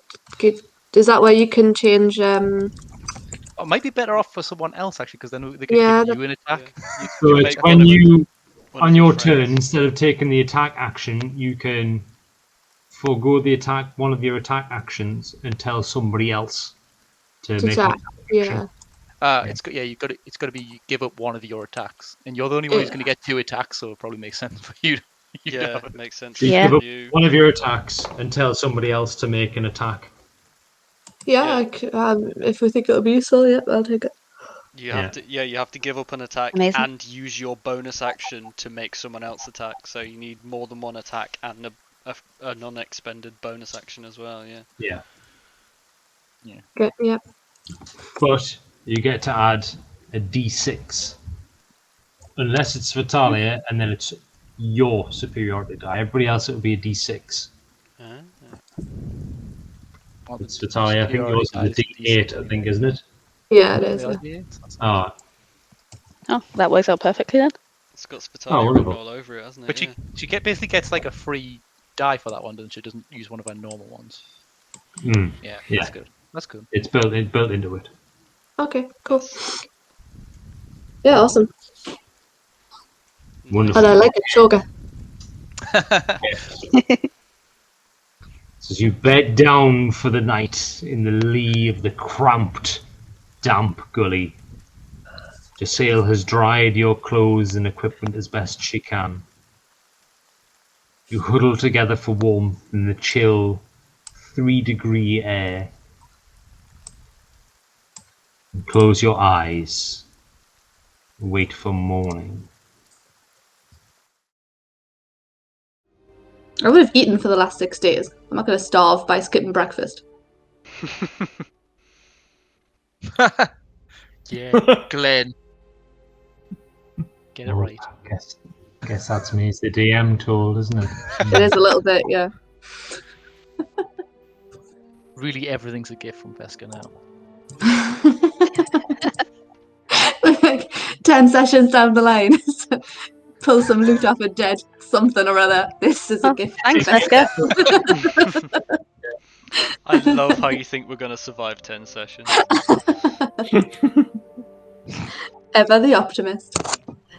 Right, Sarah, Torlek fell over, made a loud bang, now you're in a fight. Oh, great. Not bad. Your first to act. Let's Okay, go. I'm gonna pour myself a bottle tequila. Let's do it. A battle tequila! Oh, Glenn's not got work in the morning. Clearly, he has nothing better to do. By the way, he just sits in his castle, fanning around with people. Get a job.